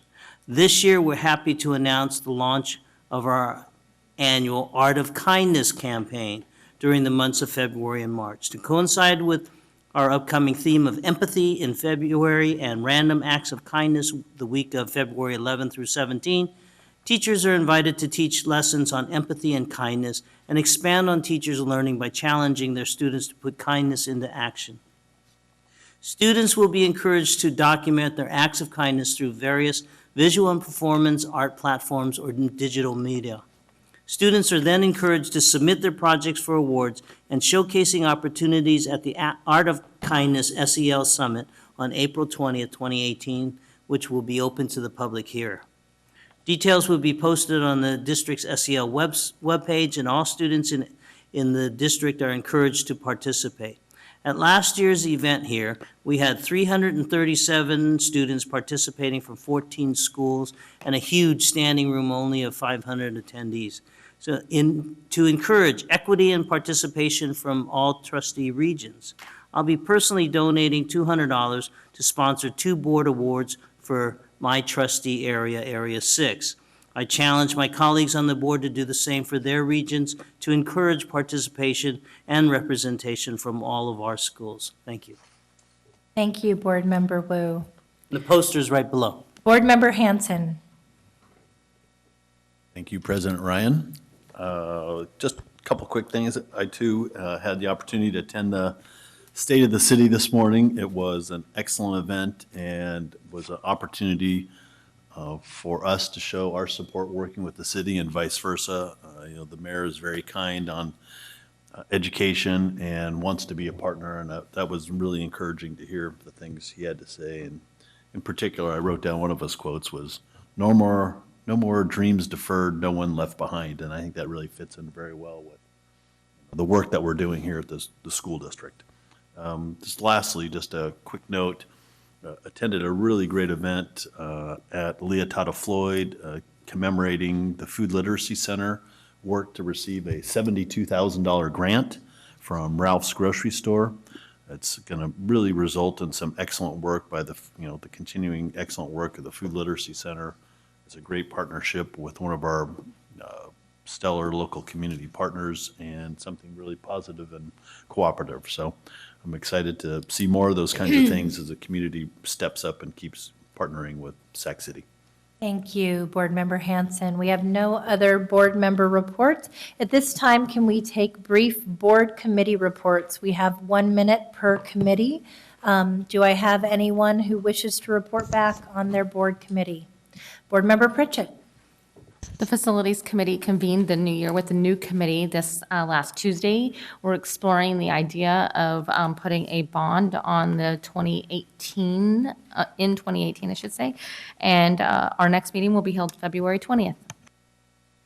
Thank you, Board Member Pritchett. We have no other committee reports at this time. Item 12, oh, we do now. That was a very late button. No, I gotta be quicker with it. I just wanted to announce that our Policy and Governance Committee will be meeting every second Fridays of the month from 11:30 to 1:30. And the first portion, the first hour of our committee meetings, we're going to be dedicating that first hour for work sessions around Safe Haven and the board policy to strengthen our board policy. So our ask on behalf of the committee is we're really encouraging our local nonprofit organization and local advocacy groups to attend and to really be part of really building this policy development for the Safe Haven board policy. And so I encourage everyone to attend. Our next meeting is February 9th at 11:30 here at CERNA in the Georgia room. That's it. Thank you. Thank you, Board Member Vang. Our final report, Board Member Hanson. We held our first Budget Committee hearing of the year earlier today, and the major focus was really taking a look at opportunities and potential need for a school facilities bond. That's something we'll just be information collecting, working with the Facilities Committee on that process. And lastly, and very importantly, working on coordinating our district's budget with kind of the intersections of where the SIPSA intersects with the LCAP, and then in addition to how the superintendent and his cabinet staff determine where their budget's going, so we can try to work on integrating those items, something that's needed and is going to be a standing committee report. We made the decision during today's budget meeting, so we'll look forward to kind of continuing education in that space. Thank you, Board Member Hanson. Item 12.0, receive business and financial information and reports. 12.1, business and financial reports and information. We'll receive those reports. 12.2, Head Start, Early Start reports receipt. And then moving on to item 13.0, future board meeting dates and locations. Our next board meeting will be held on February 1st at 4:30 p.m. for closed session, 6 p.m. open session at the Cerna Center. Item 14.0, adjournment. And with that, we're adjourning. Student Board Member Nguyen, do you want a motion to adjourn? All those in favor? Aye. Thank you. No mistake. Thank you. Get out? Yeah. I think we can do it. Okay, see you in a sec. Bye, thank you.